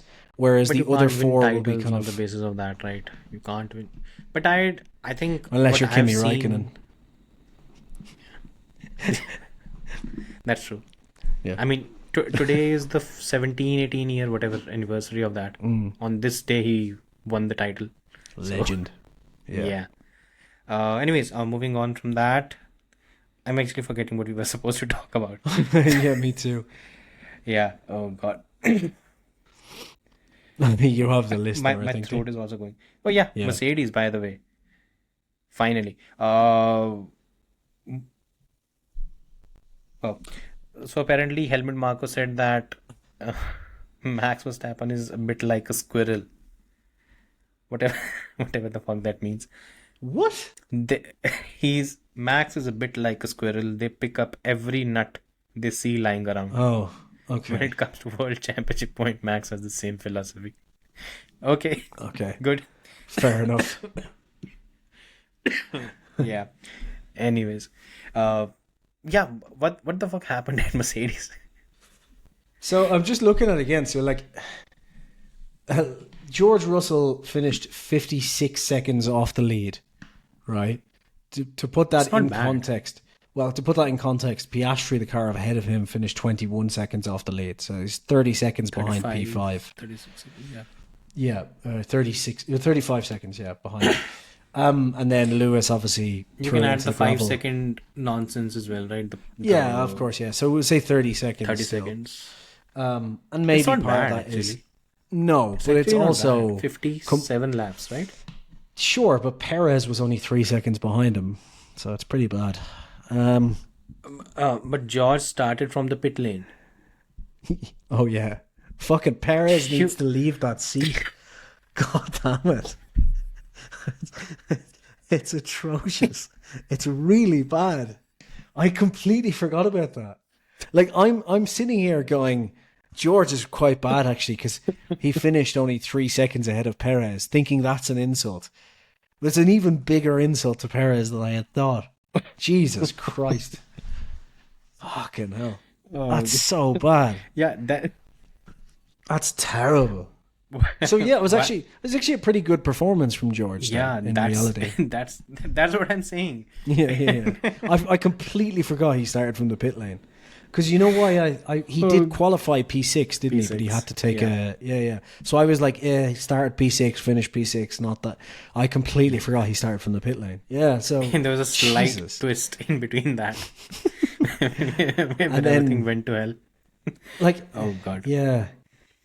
And then Hamilton DNF'd completely because he can't drive anymore. Let's get to that. But first of all, I think just a 30-second drop when he's went through the entire field and it's pretty good. Over a 57 lap. That's not a. No, it's really good. That's really good. I think he'll be ruining the kind of crash he had because he could have probably done better. I mean, P4, P5 could have been. The early safety car probably did help him there by not losing too much, but yeah, even then, not it's still much, very right? impressive. That's the first lap, so it's still very 4 impressive. or 5. Yeah. We didn't have any other stoppage, right?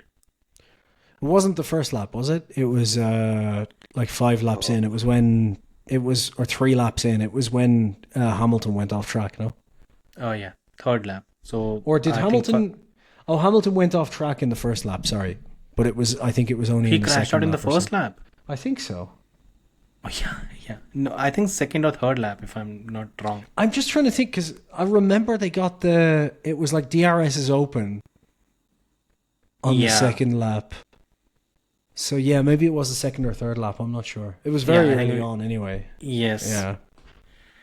Well, I think Mercedes might have actually had a good car in that case. If it's only a 30-second drop. Yeah. That's nothing actually. The 30-second drop after 50 plus laps, that's basically I think 4 or 5 tenths roughly. Yeah, coming through traffic and everything. That's fine. It's good. It's actually very not good. Yeah. This is not bad.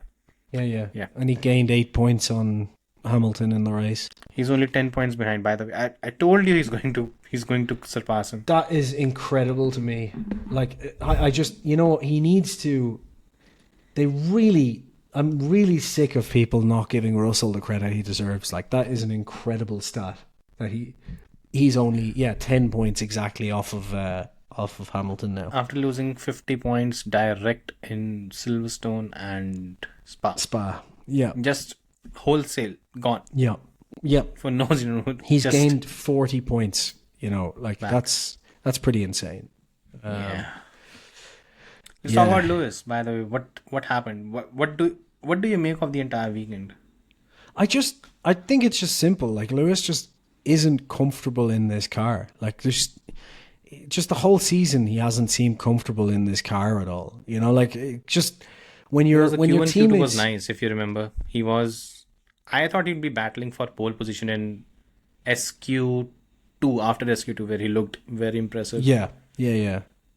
And then it just... But this is the thing. I just think you're not comfortable in the car because, like, when it comes to the races, obviously not this one, but generally when it comes to the races, he's been pretty good and he's been pretty close to Russell in race pace and is a lot. Some of the times ahead of him, other times not. But they're a lot closer in the race. But in qualifying, it's just he's absolutely whitewashed in qualifying the whole season by Russell, and that to me just says that clearly Hamilton's not comfortable in the car. And also Russell's a fantastic qualifier, because even when Russell was having a shit time last year, it was they dead even in qualifying. So, he's obviously very good. I don't know. It does come down to this whole thing where they kind of converge in races, because Russell out qualifies the car, Lewis qualifies the car worse than where it's supposed to be. Then they just converge. Yeah, and also you just like you said, like I've said a few times as well. It's like when Russell qualifies where he qualifies, like you said, that's kind of, even if you say it's not out qualifying, it's kind of like he's putting the car kind of roughly where it deserves to be.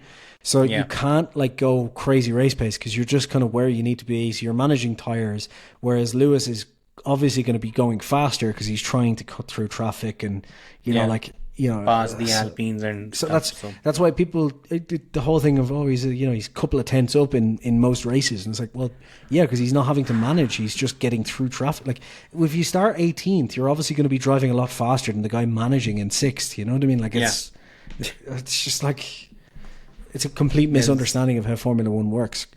Quick Stop F1 podcast. They're going to love us in a few days. So yeah. Especially if we clip it. Anyway, we might. We'll figure out something on that front. What did you make of the whole thing where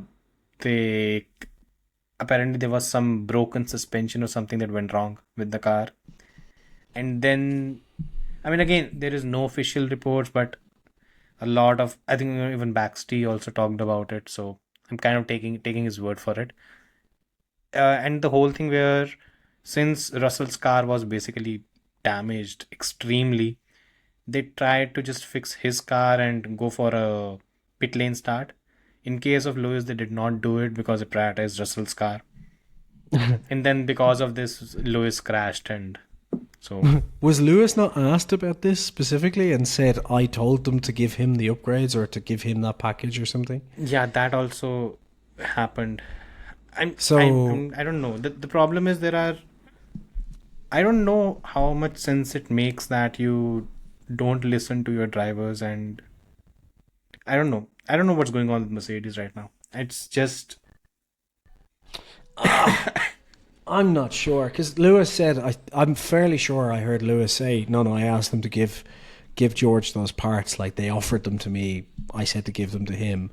So for me, it's like, well, that's on you then. Like, you were offered the parts, you turned them down. Yeah, but even George didn't take it, right? So George ran the older spec. Yeah. So, in the end, he did. Yeah. Did Hamilton then get the new parts, or no? I'm not sure. He had the new parts already on the car. Oh, but apparently he wasn't comfortable, and I think even Toto has also said that crash was on the car, not on Lewis. Well, so this is for me. For me, it did seem like the car was very wind sensitive the whole way through that weekend. The rear went for no reason whatsoever. It wasn't a driver error, at least. It was the exact same thing that happened to Albon, and we know for a fact that the Williams is very, very wind sensitive. So maybe it is a case of there's something on that where a certain crosswind is just knocking it out of stability. Because look, as much as people like to insult the 7-time world champion and George Russell, they're not shit drivers who just throw it into, they're not Logan Sargent and Latifi. So I would imagine if something was off for them, they're worse. Yeah, it's not like them to just kind of fling it into the wall or into the gravel. So something must be off in the car. Conspiracy theory? No, it's just something was clearly not right with Mercedes this weekend. It happens, it's weird. Ferrari actually. It happens to all the time. Yeah, I think I'm not able to point a finger at what's going on at Mercedes, because everything seemed perfect by the summer break, but since then everything has gone pretty much. I think it's, maybe you were right that the whole thing is similar to how the last 2 years trajectory has been, But Every year, usually same the thing. end of the season is where Mercedes kind of surges. If you remember last year, At certain Lewis races, rattled off yeah. multiple P2 finishes. But this time Yeah, but around, it then seems to Brazil be was terrible, right? Brazil was terrible. So they have like just these ups and downs through different races.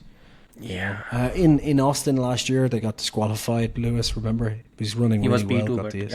he should. I mean, he should have finished first and then got disqualified. But Russell could have won. probably would have got disqualified too if they had checked his car.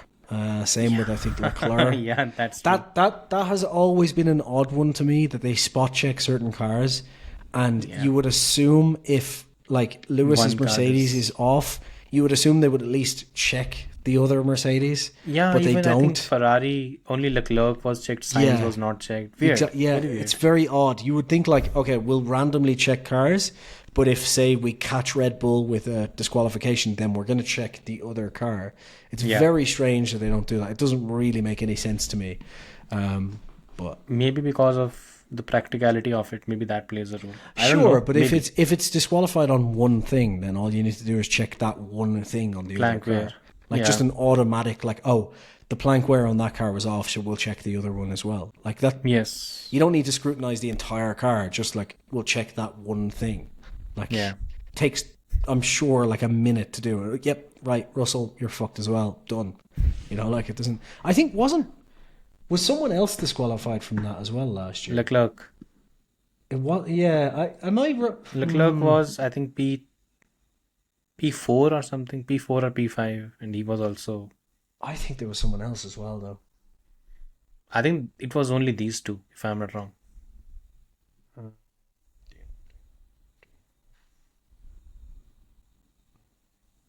Yes, you're right. It was just those two. And I remember people complaining, "Oh, the Red Bulls weren't checked." So, well, fucking Yeah. yeah. Now, finally, just to wrap the whole thing up, the new kids, Liam Lawson.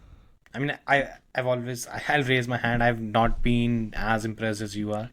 This weekend, Yuki Tsunoda showed why he should not be a Red Bull driver, and Liam Lawson showed why he should at least be in consideration. I mean, give him the next 5 races as well.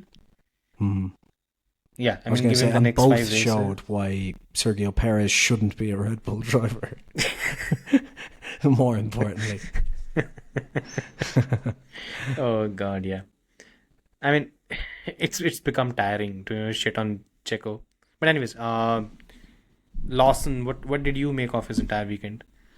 Really good. Like, didn't he finish ahead of Tsunoda in the Grand Prix after starting from like with a 60 place penalty? Like, I mean, we just talked about how impressive it is that Russell started from the pit lane. Like Lawson as well, finishing up there after starting from there ahead of Tsunoda. Lawson was P19, if I'm not wrong, and he finished P9. Right? Yeah, P9. And I think what Tsunoda worked finished for Lawson and P14. didn't work for Yuki was that Lawson started the race on hard tires. Hards, yeah. Yeah, and Yuki was on. Plus, also Lawson made a ton of places at the start of the race. It was P14 or P13 already. Lewis did as well. Actually, went to like Lewis was P12. P12, yeah, from P18, just jumped up, and then into the gravel. Doesn't matter. Yeah, and from that point onwards, I think what helped Lawson was he had the free air and he had the hard tires. What did not work for Yuki was that he pitted early. I think what the reason why Yuki pitted was to just cover off, I think it was the Haas of Kevin Magnussen. Yeah.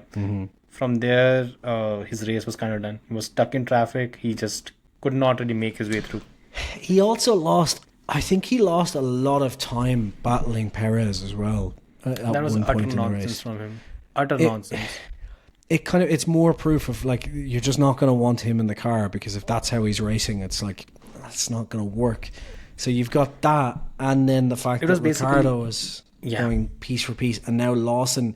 Like, if Lawson continues like this, then you have to say, well, why would you promote Tsunoda? Like, there's literally no reason. You know, he's been in the car for 4 years, and Lawson's coming in and walking away with it. Like, from starting behind him in qualifying and finishing far ahead. It's like, sure, the strategy played into his hands, but I mean, Not He good did not enough. make. He did not spin, right? I think Yuki did. Yuki had a spin in the race. He had a 5-second penalty. He lost his head once Lawson jumped him. I Horner can says he's not understand that. emotionally ready. I think that's kind of proof of that. That's a what lot. we've been saying since day one. And Yeah. I think, look, he has every right to be upset because drivers, one after the other, have been put alongside him and have been compared against him, and he has fared favorably against almost all of them. But yet he's not the contender.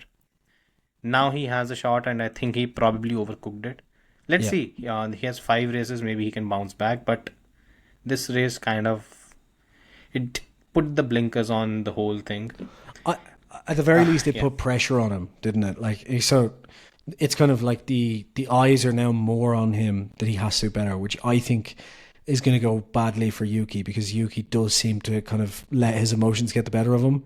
And I think Lawson doing this weekend is going to make Yuki even more aggressive next weekend, which will probably mean more mistakes, which will mean more pressure for the weekend after that. And it's going to be this kind of constant, like... I think the problem with midfield, one of the biggest issues is a lot.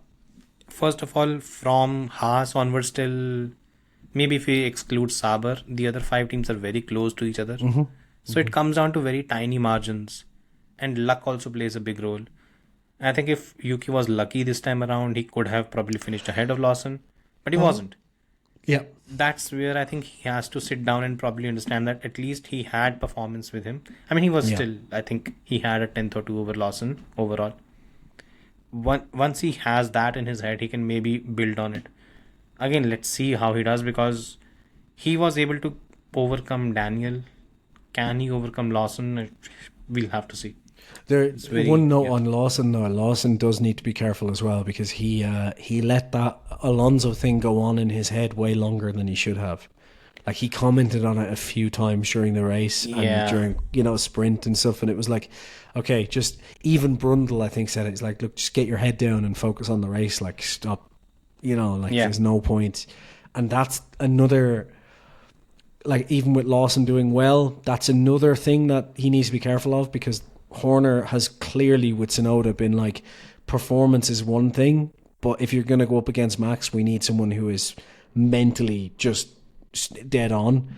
And which I think is, I'm more and more leaning towards Horner being absolutely correct with that. And the reason for that is just, Perez is not a bad driver, but he has clearly mentally just been destroyed by being Max's teammate. Because like, how badly he's doing doesn't make sense. The cards are stacked against him. At some point, I also feel bad for him, because I think for me the biggest example of this has to be Felipe Massa. I think was completely destroyed at Ferrari when he was teamed up with Alonso, and he said afterwards that every single penny was for Alonso. I'm basically, I was another worker. That's the level to which he fell. When he moved to Williams, he was back. Not to the same level of 2008, which is just not possible. But he got podiums, he got pole position. I think he challenged for a win as well. So that kind of revitalized his career. Why? Because he was in a team that respected him and backed him and supported him and actually listened to him. I think Checo is still young. He can go back to other teams, probably a midfield team, and I would still suggest him give a call to Mattia Binotto. Just go to Audi. I think so. I think there's no harm in doing it. But like, I think they'll pay when it you comes well. to Horner's, you have an iconic brand, and look, selling Red Bulls are fine. Everything is good. The end is coming. You can extend your career happily at Audi. Yeah, I just think I'm starting to completely fall in line with kind of the thinking that Horner has, because before I was kind of like, sure, he's a bit emotional, but you can bash those things out. You can deal with those things as long as he's got the pace. One, I do think the problem Tsunoda has now is that the pace doesn't look as good as it did in the past after the last few races with Ricciardo, and it potentially could be hurt even more by the Lawson stint. But where Horner's coming from, I do completely get now, because if you've watched someone like Checo, who's an experienced driver who knows how good he is, fall apart in that seat, you probably are going to think to yourself, Gasly. Yeah, and all of them it happened to. Horner is probably right to think I need someone who's mentally like ready to be Max's teammate, 100%. And Yuki is, I think I agree. Yuki's just not mentally prepared for that. And like I said, Lawson just needs to be careful, because if Lawson starts getting unnerved by things like Alonso, Horner will probably question that and go, well, what's your take on the whole incident, by the way? I think it was just good racing by Lawson, but Alonso likes to play games and have Alonso can be a drama queen at times as well. Like, he really can, and there's part of it is he plays. Yeah, go for it. Sorry, I was just gonna say part of it is he plays the game, but that did seem to me just like he threw his kind of toys out of the pram a little bit at that. I think a couple of things happened. The first was that Aston Martin basically brought a new car. The kind of extensive upgrades that they brought, and the car he was fighting for P17 or P18 in that car. So that was one where thing. Did he finish? And P13, was it? Yeah, he finished P30. I mean, he finished P13 in the race. In sprint, it was worse. And the other thing that happened was, I think Lawson was very brutal when it comes to the wheel-to-wheel defense. But another thing happened. Esteban Ocon came in and he basically overtook both those guys and went. And Alonso does not like getting overtaken by Ocon. That's obvious with the history that they have. Yeah. And you combine first that in an Aston Martin he's in a poor position, and then this happens. I think it was basically him directing his anger at something he ideally should not, but it was just frustration. Yeah. He went too far with it, but I think Lawson probably should have very quickly just gone, fuck it, just carried on. Lawson coming out and saying that Alonso said he would screw me and he screwed me and all that kind of childish stuff, you're not going to gain too much mileage in the paddock with that kind of nonsense, because that's my exact point. He just needs to be careful, because the key thing that Horner has continuously said about Yuki is he's just not mentally prepared. He hasn't said it in exact words, but essentially he's not mentally prepared to be Max's teammate. So if Alonso is winding you up over a weekend and you're falling right into it, Horner is going to go like, well, then he's in the same boat. Like, he's not mentally ready to be in this situation. So he does need to be careful there, because Horner clearly isn't really listening to Helmut Marko that much. Like, when it suits him, he does, and when it doesn't, he doesn't. So I think there's a big question there, because I personally would not want to put Lawson at Red Bull next season. I think it's too early. 6 races are just too early. Too inexperienced, and against too extreme a competition, because look, the next season the stakes are going to be very, very high in terms of title is going to be on the line, and it's not a situation like Checo had in 2022 or 2023 where the car is so good that you can have off weekends. Right now you'll get exposed almost every weekend, and if he has a shit start and after the first half of the season he's not suited to the car, again the same nonsense is going to begin, because they'll be looking for people to replace him. So they need Checo needs to go, but I think no matter how good Lawson is over the next, like, the question for me isn't, is Lawson good enough performance wise? I think he probably is. The question is, what's the performance that you expect from him? I expect him to out and out smash Yuki Tsunoda, right? Over the rest of the season. In terms of him at Red Bull.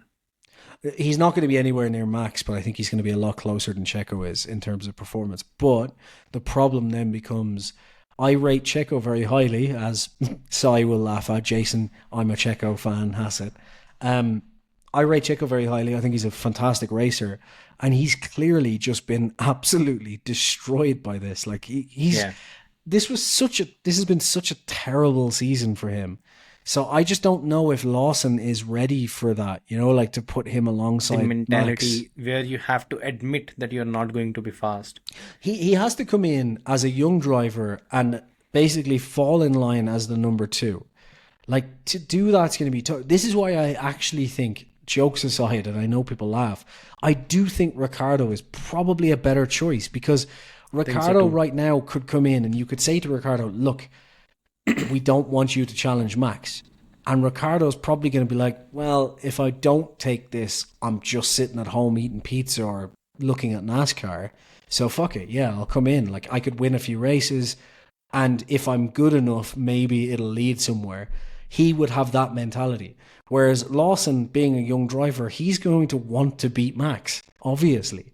Yeah. And that's not going to happen. So, like... And that is going to eat at him more Yeah. and more and more. And Whereas I think Ricciardo, you could say, at least for a year, you could say, right, it might work from a kind of that standpoint, you know? I think the biggest problem for any driver going to Red Bull is if you are head to head against Max Verstappen with everything being equal, as in the team has given you equal support and everything, you would be at least 3 to 4 tenths behind. But at Red Yeah. Bull, the entire thing is pretty much aligned towards Max. So you will be around half a second or more slower. And that's gut wrenching because you know Yeah. there's no upside to this. And for a young driver, that's very hard to accept. The ideal solution and what they should have gone with realistically was Sainz, because I think as much as Sainz would eventually think, because Sainz is kind of very much of the opinion that in a title fight he thinks he could bring it to Leclerc. Could he? Probably not, right? But like, I think given where Sainz's career is going, you could probably say to him, we'll bring you in, but you're going to be number 2 until you prove otherwise, basically, but you're going to be number 2 I and doubt. all team orders. I doubt he'll take it though. Yeah, I think he that's would the right problem, now. Right? Right now, I think he would. I don't think so. He's going to No? Williams, and I have a lot of faith in Williams. Maybe. I think James Walls has won me over because because he's been very detailed and the kind of things he's said, it makes sense. By the way, great segue in talking about James Fowles. What the fuck is he going to do in 2025? Because what is he going to do with Franco Colapinto? This kid is a gem. I still stand by for 2025. It's not a problem. For 2026, it is. I think in 2025, having him on the sidelines is probably the Won't he be best coached? insurance. Yeah, but it's the best insurance you could have, because if Sainz decides halfway, like if something goes wrong at one of the big teams next year, like Mercedes, McLaren, or Red Bull, Sainz could be the perfect alternative, like the capable pair of hands as a number 2 for any of those guys. And I think think about it. I'll actually bring it up. Think about it on the lines of, let's assume which teams, the top 4 teams, right? So we have Mercedes. More or less it's going to stay the same, or George will move and then they'll find someone similar. Yeah. Then the next team is Red Bull. Who the fuck knows what goes on at Red Bull? In that situation, let's say Kimi Räikkönen. Sorry, let's say Kimi Räikkönen comes back. That would be brilliant. No, let's say Kimi next year, Antonelli, I meant, next year, is up there with Russell like straight away, right? Which would be fucking impressive, because Russell is fucking impressive. Maybe so. I'm not going to say probably, because Russell is... I know you don't underestimate Russell, but a lot of people do. Russell is fantastic. If Antonelli is on his level next year, that is even more impressive. In Like, terms that's of incredible. raw pace, let me specify, in terms of raw pace, he will be there. Yeah. The polished product will obviously take time. Like, we need to put this into context that Russell right now is as good as Hamilton right now. Actually better than Hamilton right now in this particular time. Now, that's not the Hamilton as we had an argument with BaxDB about, or, you know, we've talked about this in detail. Yeah. So if you want to watch that podcast, you can. For me, that's not the 2018 Hamilton. I think he has declined a little bit since then. Not a huge amount, but enough.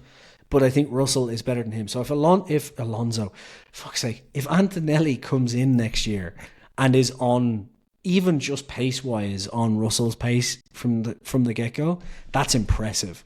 But if that happens, right, my point was, if that happens and Russell leaves, then that is the perfect opportunity for Toto to get kind of a number 2.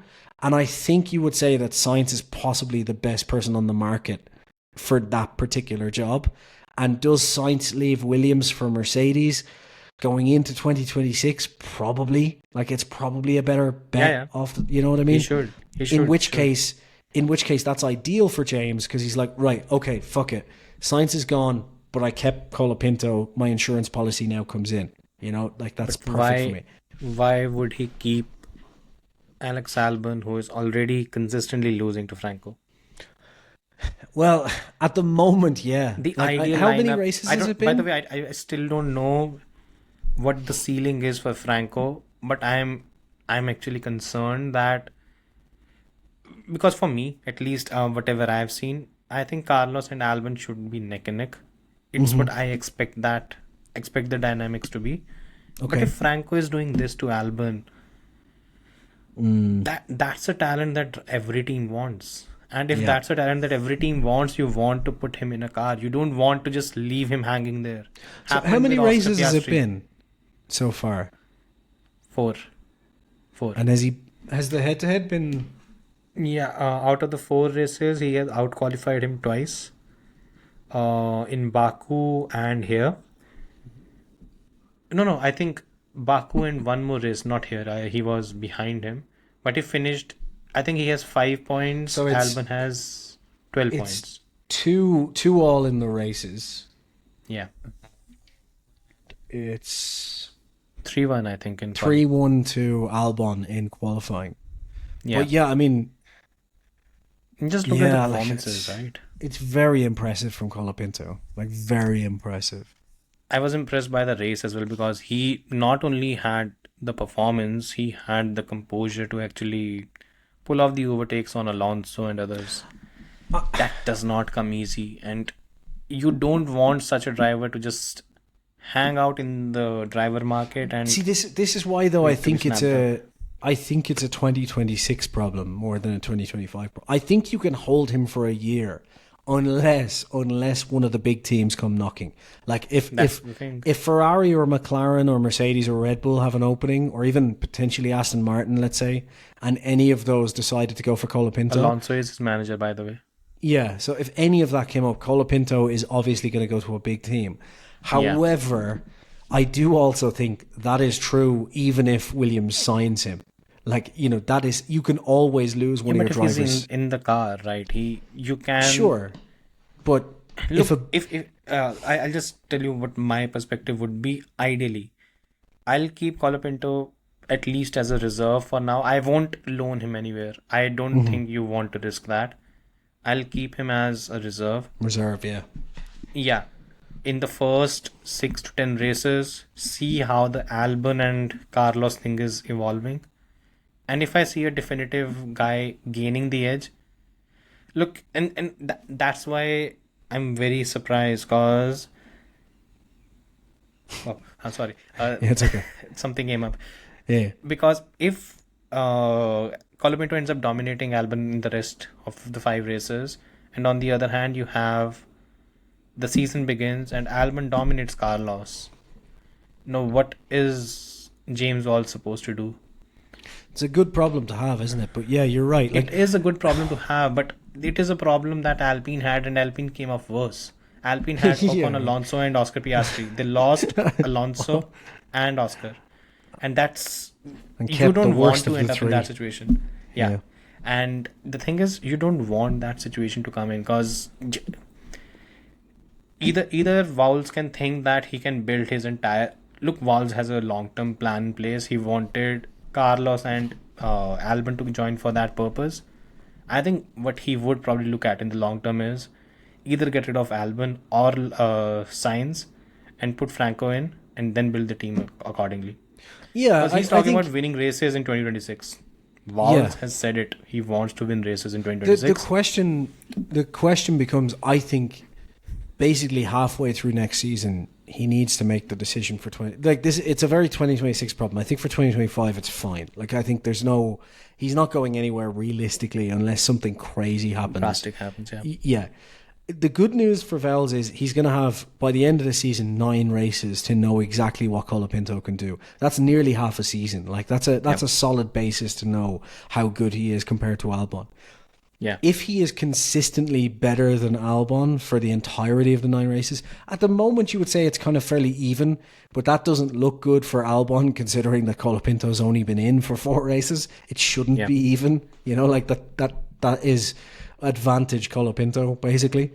I guess if he is consistently better than Albon, then essentially what James Vowles needs to figure out over half of next season is Sainz staying around long term? Because if Sainz is staying around long term, and for half of the season next year, Sainz is again better than Albon. Obviously, this becomes a different situation if Albon is better than Sainz. But if Sainz is destroying Albon and Colapinto destroyed Albon, then all you need to do basically is go, right, is Sainz going to stay here next year? Because if so, then I'm better off putting Colapinto in Albon's seat.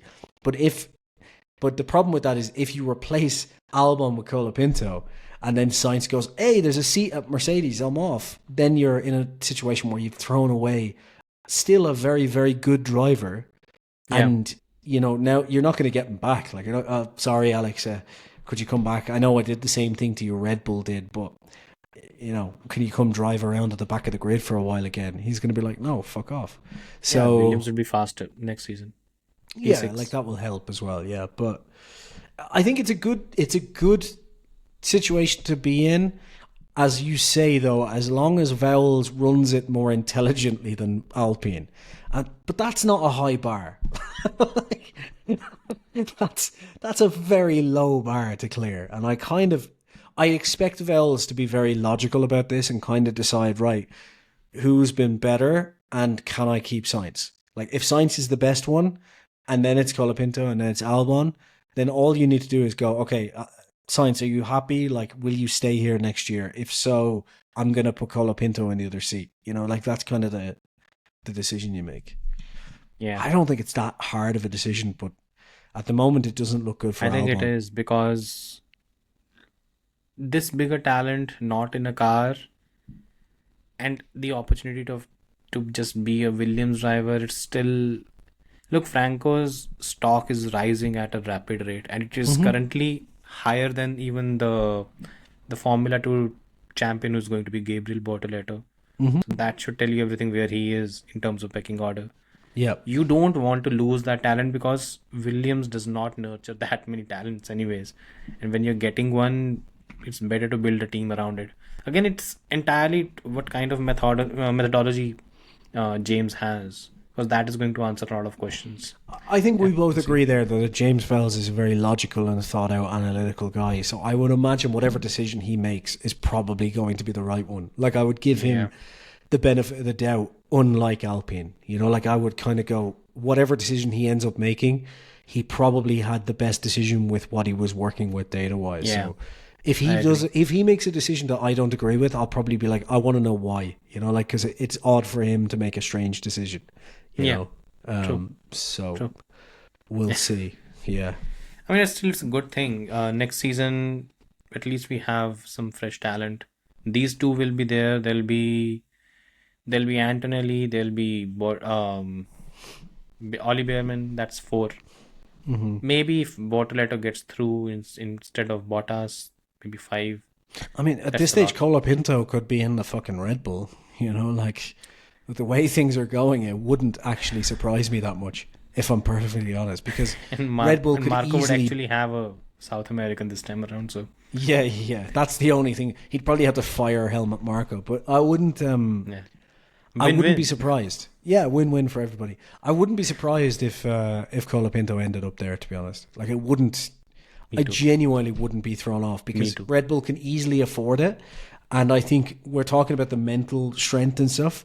Colapinto seems to straight away he's just focused on racing. He doesn't give a shit about any of the noise. He's just like, I'm great, I'm going to go out there, I'm going to win. And that's it. Like, that's all he seems to care about, which is exactly what you need. Talent is something. So, I mean, it comes off so, I think, earlier, when, again, not a very famous name, but Kamui Kobayashi, when he entered the sport, you could say the talent was there as soon as he got in the car. Yeah. Just the Toyota wasn't. It seems like it. Colapinto has that. As soon as he's in the car, you know that there's something good that's going to happen. It's all of the decision makings. Like, I mean, just that Singapore start that some people got annoyed about bizarrely. Just it was incredible. Just like that is the type of thing I want to see from a young driver. Like that's the type of thing that people got so excited about, like Verstappen, Piastri, Russell.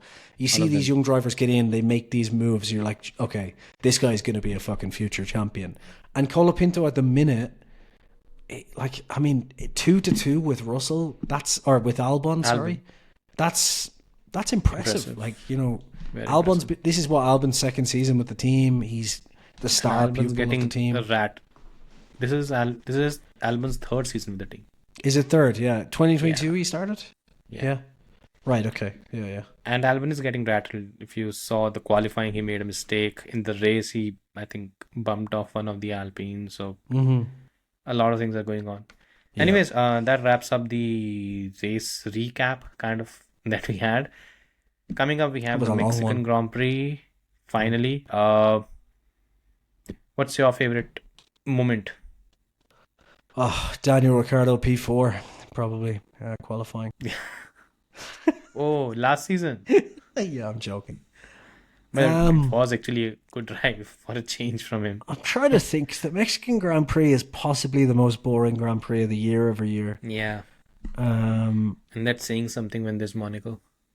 yeah, like genuinely, yeah. But Mexico, like if this season can make Mexico an interesting race, I will be over the moon. Like that would Yeah. be incredible.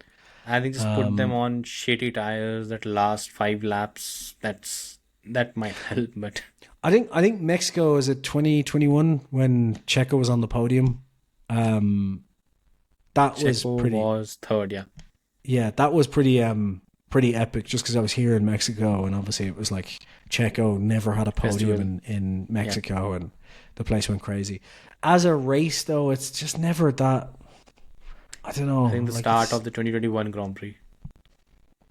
I can't even remember what happened. That overtake from Max, the double overtake on both Mercedes. Oh yeah, coming through the first turn, wasn't it? Into that chicane there. Yes, That was that was incredible. magic. Yeah, And you have to think that the kind of pressure that Max was under at the time. And it's such a special talent, eh? The kind of shit that he's pulled.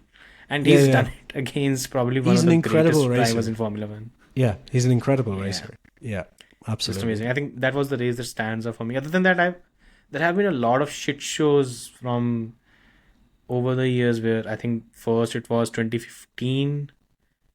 I think where Vettel had a blown tire. 2016 there was a lot of nonsense between Vettel, Ricciardo, and Max, where I think they all took turns abusing Charlie Whiting. Yeah.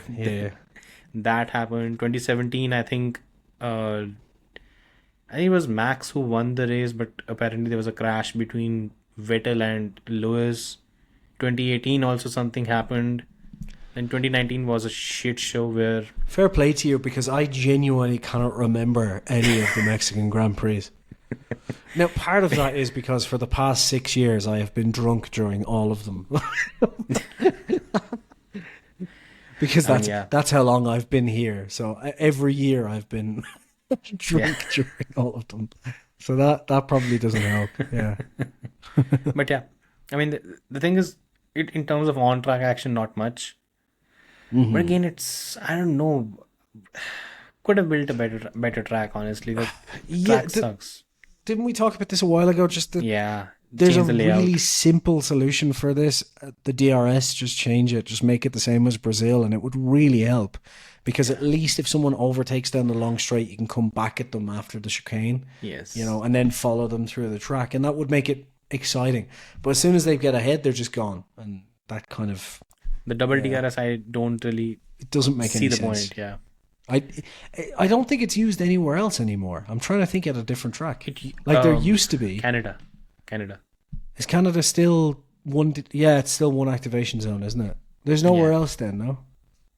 I doubt it. No, I don't think so. no, I don't think so. I don't understand it personally. Doesn't make any sense. Me neither. Really Here easy it doesn't to make just put any another sense. activation zone in. Yeah, you can add another. I think maybe the reason why they don't is because the cars get close, much closer in that particular section, so it's probably irrelevant. Maybe that's why. But I think if someone is pulling off an overtake, they can. Yeah, it's weird. Anyways, finally, I think it's going to be incorrect anyways. But what's your basic prediction of the pecking order? Who do you think will be fastest? Like, I would have said the Red Bull just based on the engine, right? But even with the Honda engine being very good at altitude, like we saw from the last couple of seasons that the Mercedes engine isn't that far off. Like, it's not like it's a huge deficit. So all three are just for basic info. All three, the top three engines, excluding Alpine, they all three are within 0.1% of each other in terms of they're peak. really close now. And but normally it was like the altitude for the turbos. Alpine is 50 kilowatts behind. It doesn't surprise me. Yeah. Apart from it's the turbos. It's the Honda turbo is more efficient at altitude, basically, is my understanding of it. But it was supposed to be during 2019 and to an extent 2021. It was said that the Honda turbo was better, but ever since you've seen that they kind of petered out, whatever. Because Mercedes was supposed to have this issue, if you remember. They had this issue in Austria all these years and Max used to win. They had this issue in Brazil, to an extent in Mexico as well. It seems to have leveled out. Maybe they've made some changes.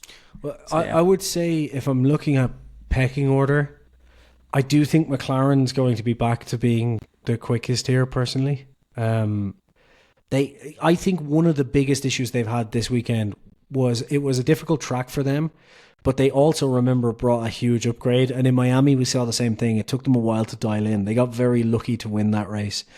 So I think they'll come to this race now kind of with all of that sorted.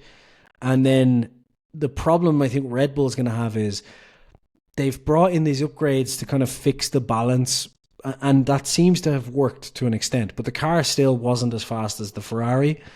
So if the McLaren is the fastest, Ferrari could be in between with the Red Bull. And my concern for Red Bull is they've probably had to change the balance very, very minutely, and the lack of air up at the Mexico Grand Prix circuit, like, you know, with the lack of downforce, that could cause some issues for balance for them. So it could be a difficult one for Red Bull because of the balance of the car, because it's going to be harder to dial that downforce in, I think, to get it right. And even this weekend, they had some weird issues with oversteer and understeer. So I'm just not really sure how it's going to... Put it this way, I have no idea. By the way? How's the weather? Usually sunny. It's always sunny in Mexico, but let me just check.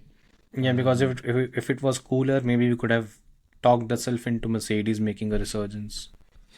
Well, it will be cool enough. It's like by Mexican standards. So it'll be 22 degrees, kind of somewhat cloudy. Yeah, but it's not similar to what we had in Silverstone or Canada or Spa where Mercedes shined.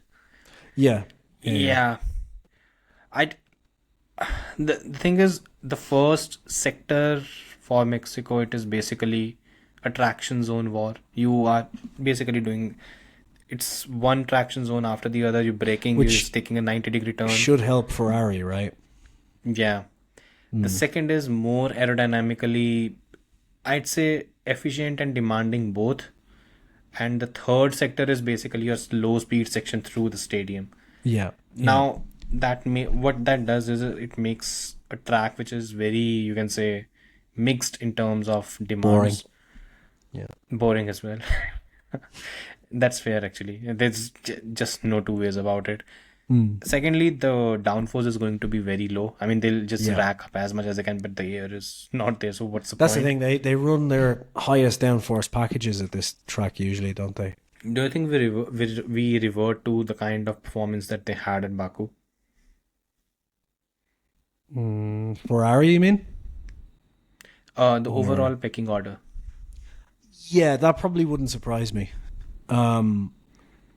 That probably because if you remember, me, because if you remember the demands in terms of track, I mean, Baku is more slow speed section. This will have the fast speed, the S2, but still the traction zones and the overall thing, plus the fact that it will be a very low downforce setup for I them. mean, the more you Irrespective think of about how it, much they rack up. the more you think about it, it probably should be Ferrari's track as well, given the last couple of races.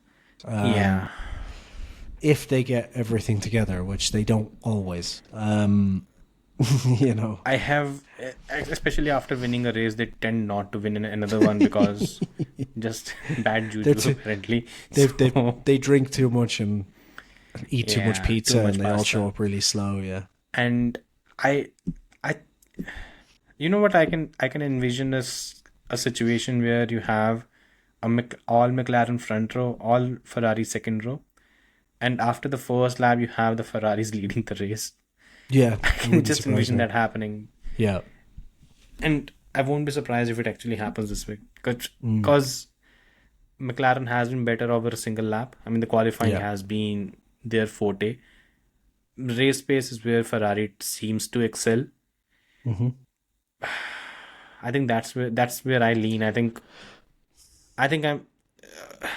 all of this is going to be nonsense by the time the weekend comes anyway, so it doesn't really matter that much. This season, you can't predict anything. So, and with that being said, George Russell wins the race. So and Haas is P2.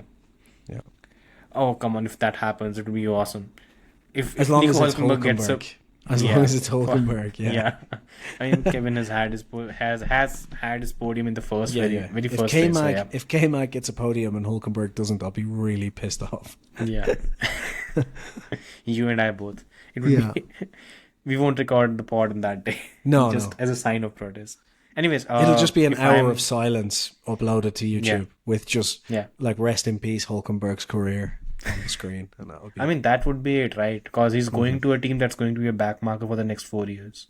So maybe that is it. These are 5 last races where Hülkenberg can score points. Hopefully not. Yeah. Well, let's see. Yeah. Just final predictions. I think Leclerc wins. Norris second. Max third. Interesting. Yeah. I'm tired of putting Norris first. Going to be dominant. So, yeah. I think Leclerc wins. It's going to be dominant. I think it'll be Leclerc, Russell, Piastri. Yeah, sure. Why not? Yeah. It could just be as right. I think Max and Lando will DNF. Lewis will retire. Perez will be drunk. I think that's pretty much where we stand. Cool. Perfect. I think we've wrapped everything up. Yeah. about time. Yeah. The rant I'll leave for a different day. I'm not in the mood. Yeah. Which though we'll talk about it afterwards. Anyways, guys, thanks for watching. I'm exhausted, honestly. It's been a tough week. I mean, 3 a.m. races for you as well, ending at 4:30. So yeah, it's been tough. Anyways, guys, thanks for watching. Like the video, subscribe if you're new. Drop a comment. There will be a lot of things you might actually have to talk about here. Thanks for watching and see you next time. Bye.